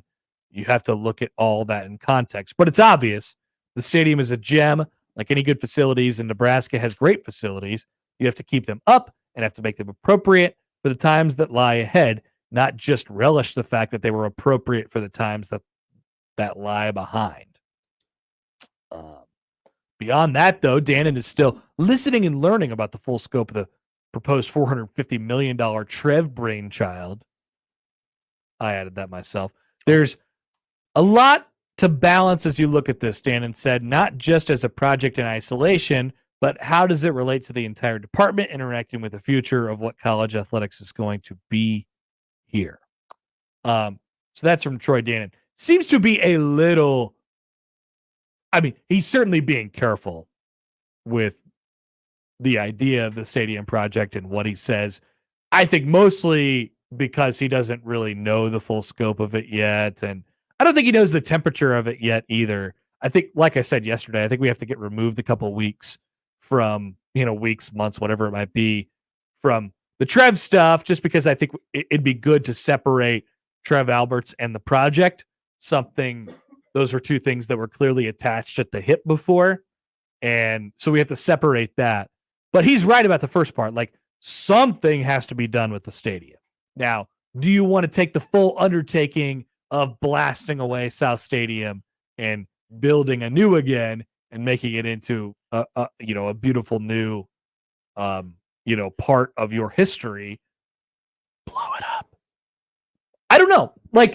I genuinely could go either way. Either what's going to happen is they're going to have to do something. It's going to be significant changes in South Stadium, whether, it means ADA stuff and restroom stuff, concession stuff, Wi-Fi. They're going to have to do a lot of that. But what does it look like? Are we talking about a $450 million project? Are we talking about a $650 million project? Are we talking about let's do $50 million and make sure everything's up to date, but it really doesn't look a whole lot different from the outside? Kick that can down the road. Yeah, I think that's what you would effectively be doing. Maybe that's not the worst idea for right now. Or maybe you just do it right now, bite the bullet, and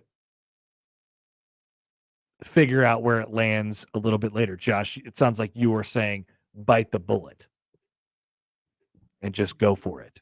Bite the bullet, do some aesthetic things, do some functional things. Kicking the can down the road is a fine compromise, but Oh, so you're not saying bite the bullet. You're not saying you give me a vote, I'm voting bite the bullet, but Okay. I understand that the temperature of the room might not warrant that. So maybe just kick it down the road and find a good compromise. Like, hey, let's make sure everybody's phone works while they're here. Let's make sure the sound system doesn't Yeah. sound like it's from 1988. And if I'm reading Dan incorrectly, and once again, maybe it's just too early to have this read, but if I'm reading Dan incorrectly, it is we're gonna probably just tiptoe here a little bit. We're gonna be careful where we walk. We don't want to fall through the ice, and like we're not going to shoot for the moon quite yet. Trev came from the position of I'm Trev Alberts, and I know everything there is to know about this place, and I hired the right guys, and I'm going to shoot for the moon on this thing. And, maybe he missed. And maybe that's part of the reason why he's not here anymore. But my read on Dannon so far is, all right, let's take a little bit of time and feel out the temperature. But I wonder what the next step is, because there will be a next step. And when will it come? That's the update on the on Memorial Stadium. Other building projects, Josh. I love buildings. If you notice, if you drive down the middle of Omaha, 72nd and Dodge, you notice there's a big dirt pit there. Maybe even if you're not driving by, maybe if you just live in Omaha on a windy day and that dirt gets blown around the city. That's also true. Also, if you're flying over Omaha, you're like, wow, that's a giant dirt pit in the middle of the city, right next to a Target. You can see it from miles away.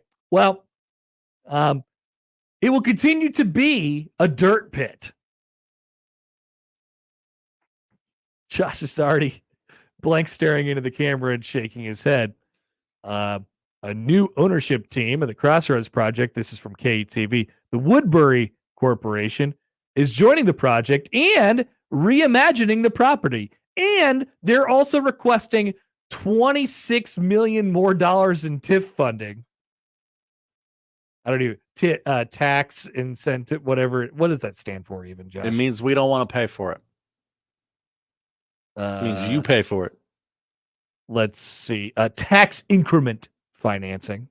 There's the more professional term. Yeah, basically, it means not us, for you. One city council member wants to hold developers accountable for putting them on a timeline, probably because it's a big dirt pit in the middle of the city. $30 million in site preparations have already been done, including street projects, can confirm, and sewer infrastructure cannot confirm. No buildings have risen yet. According to the Crossroads TIF amendment, the costs, quote, threaten the financial viability of the project, causing it to stall. As new part of the plan, developers will now demolish the old parking garage and build new ones, in which the city will own and maintain. The total cost of the project increased from $553 million to $861 million because of the changes that were made. We're basically talking about billion dollar dirt pit. Well, when they build it, it will be $1 billion, formerly known as a dirt pit. So if you were hoping that, hey, maybe they got it all fenced off over there, the roads are all built, it looks like we're ready to go. It looks like we're ready for the rich people to come out and put their shovels in the ground and take a picture. Yeah. Wrong. We are not ready for that to happen. We'll have to wait at least another 8 months and probably more than that. Connor, call me crazy, but here we go. Let's go. If I was doing a massive project in quite literally the middle of the city, I would figure all this stuff out before we start tearing up Dodge Street, before we start tearing up 72nd Street. Again, call me crazy. Maybe we figure this out before. It is quite the eyesore, Josh. Yeah. But at the same time, it has been quite the eyesore for multiple decades now. Do you want an ugly building there? The or worst a thing dirt they pit did there? was they gave us hope. They were like, soon this dirt pit is going to be something. We're moving. Not soon. Things are happening. Not soon. Not soon. There's your update on the Crossroads. So if you're driving down 72nd, it's around this time of the year or it's in September, maybe the autumn winds are blowing through, and you need a car wash every single day. That's just blame Dirt Pit at 72nd and Dodge. Gosh, if only someone might have pointed out that the big idea man for this project is full of crap a lot of the time and doesn't deliver on a lot of his promises, like a hockey team in Gretna. Dummy. Poll questions. Tell you what to watch next on 1620 The Zone. I'm a fabulous driver. The Connor Happer Show I'm one of the best friends you could ever have in your life. on 1620 The Zone. I hate you. For the Jays, the Huskers, and even you Jayskers, we are 1620 The Zone. The 420 sale continues at 42 degrees. Say what? You heard right. We've extended our 420 sale at 42 degrees, and we're taking the savings up to a new high. Right now, get mix and match, buy one, get one half off on all glass and premium flour. Savings up to 50% on premium kratom, CBD, and Delta. Plus, up to 75% off on nicotine disposables. Don't miss the extended 420 sale at 42 degrees. Your dispensary for top-tier cannabis, second to none product selection, and exceptional service. 42 degrees. By your mom's house. It's Champion's replacement window season, and we're celebrating with buy 2 windows, get 2 free. If your windows are drafty, difficult to operate, or costing you money on your energy bill, it's time to replace them. Champion Windows is here to help. Champion builds our own windows right here in the USA. We make the process easy. We help you choose the best design options for your home. We then build your project in our very own factory. Our install team manages your project every step of the way, and it's all backed by our lifetime guarantee. Turn your house into your dream home with more livable space in a new Champion sunroom, or enhance your curb appeal with new siding, now 30% off. Don't wait, this sale won't last long. Buy 2 windows, get 2 free, and 30% off sunrooms and siding. Call 877-GO-CHAMPION or visit championsavenow.com to schedule a free in-home estimate today. While discounts apply to our regular prices, select styles apply. Minimum purchase required. Cannot be combined with other advertised offers. See store or website for details. eBay Motors is here for the ride. 120,000 miles of night drives, daily commutes, and who knows how many. Are we there yet? Through countless fixes, elbow grease, and a new radiator, you kept your ride alive. With eBay Motors, you have over 122 million parts to keep it running. And with eBay Guaranteed Fit, they'll be the perfect fit every time. Plus, at these prices, well, we're burning rubber, not cash. Keep your ride or die alive at ebaymotors.com. Eligible items only. Exclusions apply. Host is roasting every morning. Host is roasting every day. Put your coffee department in good hands with Host Coffee Service, providing direct delivery and loaned coffee equipment with service programs. If you're ready to change to a better coffee provider, it's time for Host Coffee. Omaha's best coffee since 1972. Host Coffee is always roasting something good for you.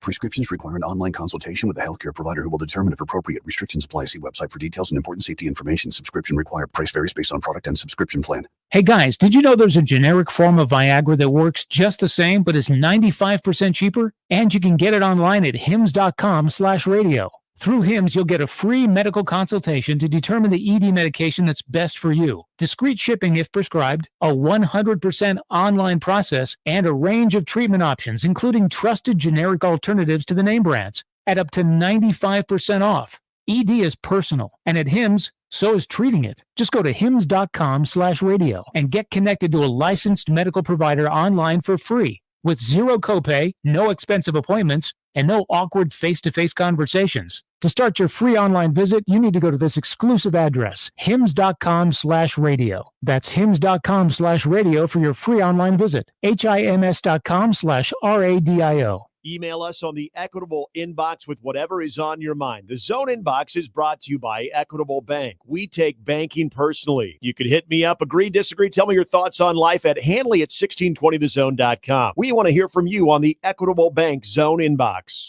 The dangers of secondhand smoke are well known. But what about secondhand aerosol, which is created when using e-cigarettes? Science already shows a secondhand aerosol can contain nicotine, heavy metals, and cancer-causing agents. Eliminating exposure to secondhand aerosol is an important step to keeping everyone safe. Breathe easier knowing the facts. For help quitting, call the Nebraska Tobacco Quit Line, 1-800-QUIT-NOW, 1-800-784-8669. Paid for by Tobacco Free Nebraska. Aired with the Nebraska Broadcasters Association and this station. All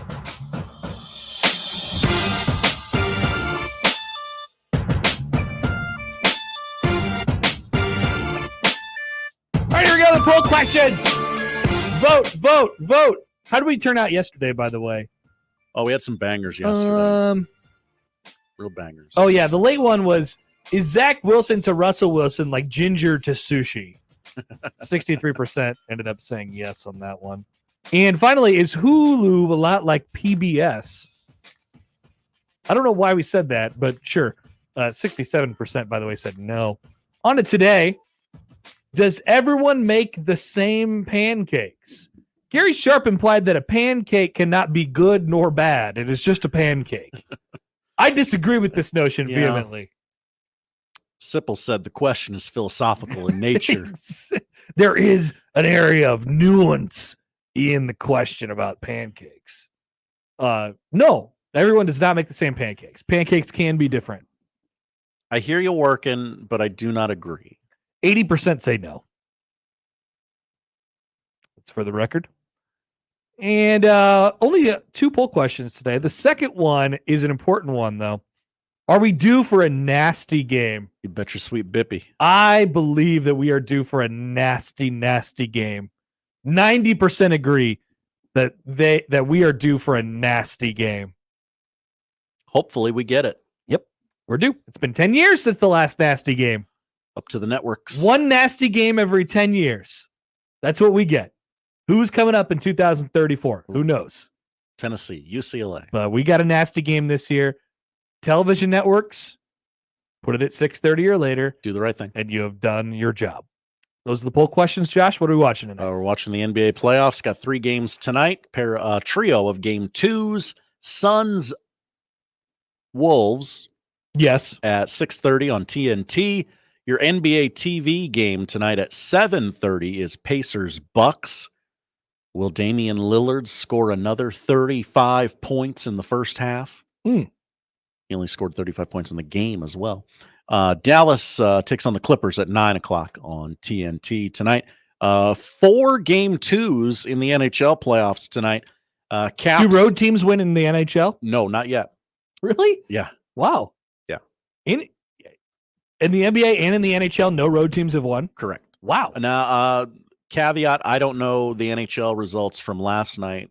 Home road. That's important, Josh.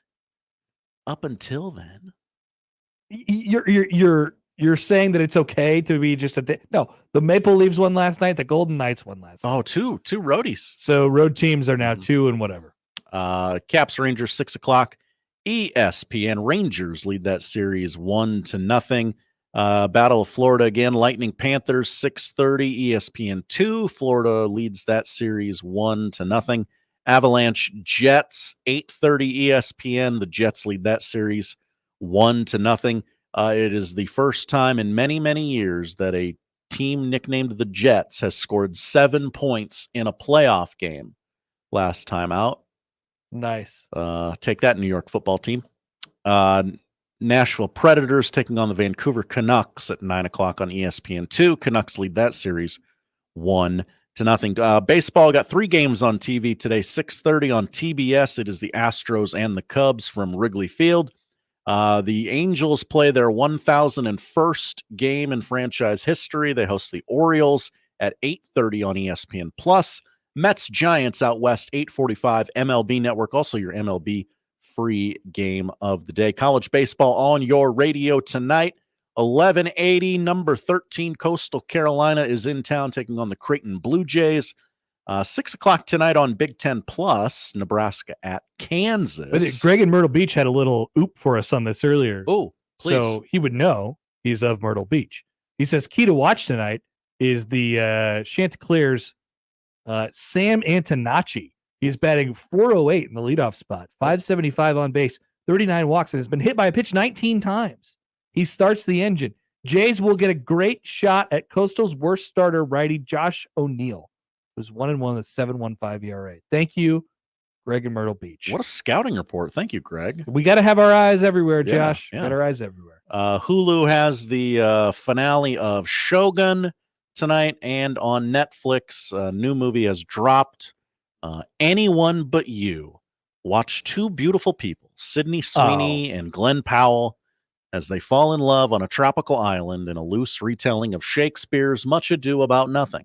For as much as I've heard about that movie, it cannot be good. It's very mediocre. Okay. At best. Thank you, Josh. I will not be watching that. Thank you, Connor. But I appreciate it. I'll be out at the ballpark tonight. Go Chasers. That's right. They're on the coil tonight, right? Yeah, that is correct. There you go. Listen to them there.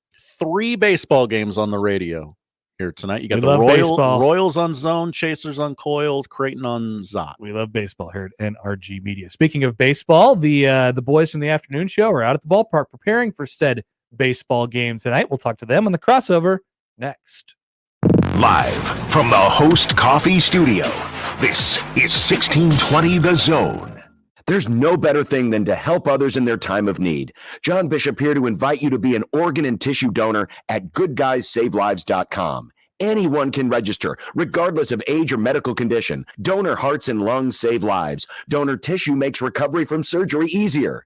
Next time you renew your license, check that organ and tissue donor box or visit goodguysavelives.com.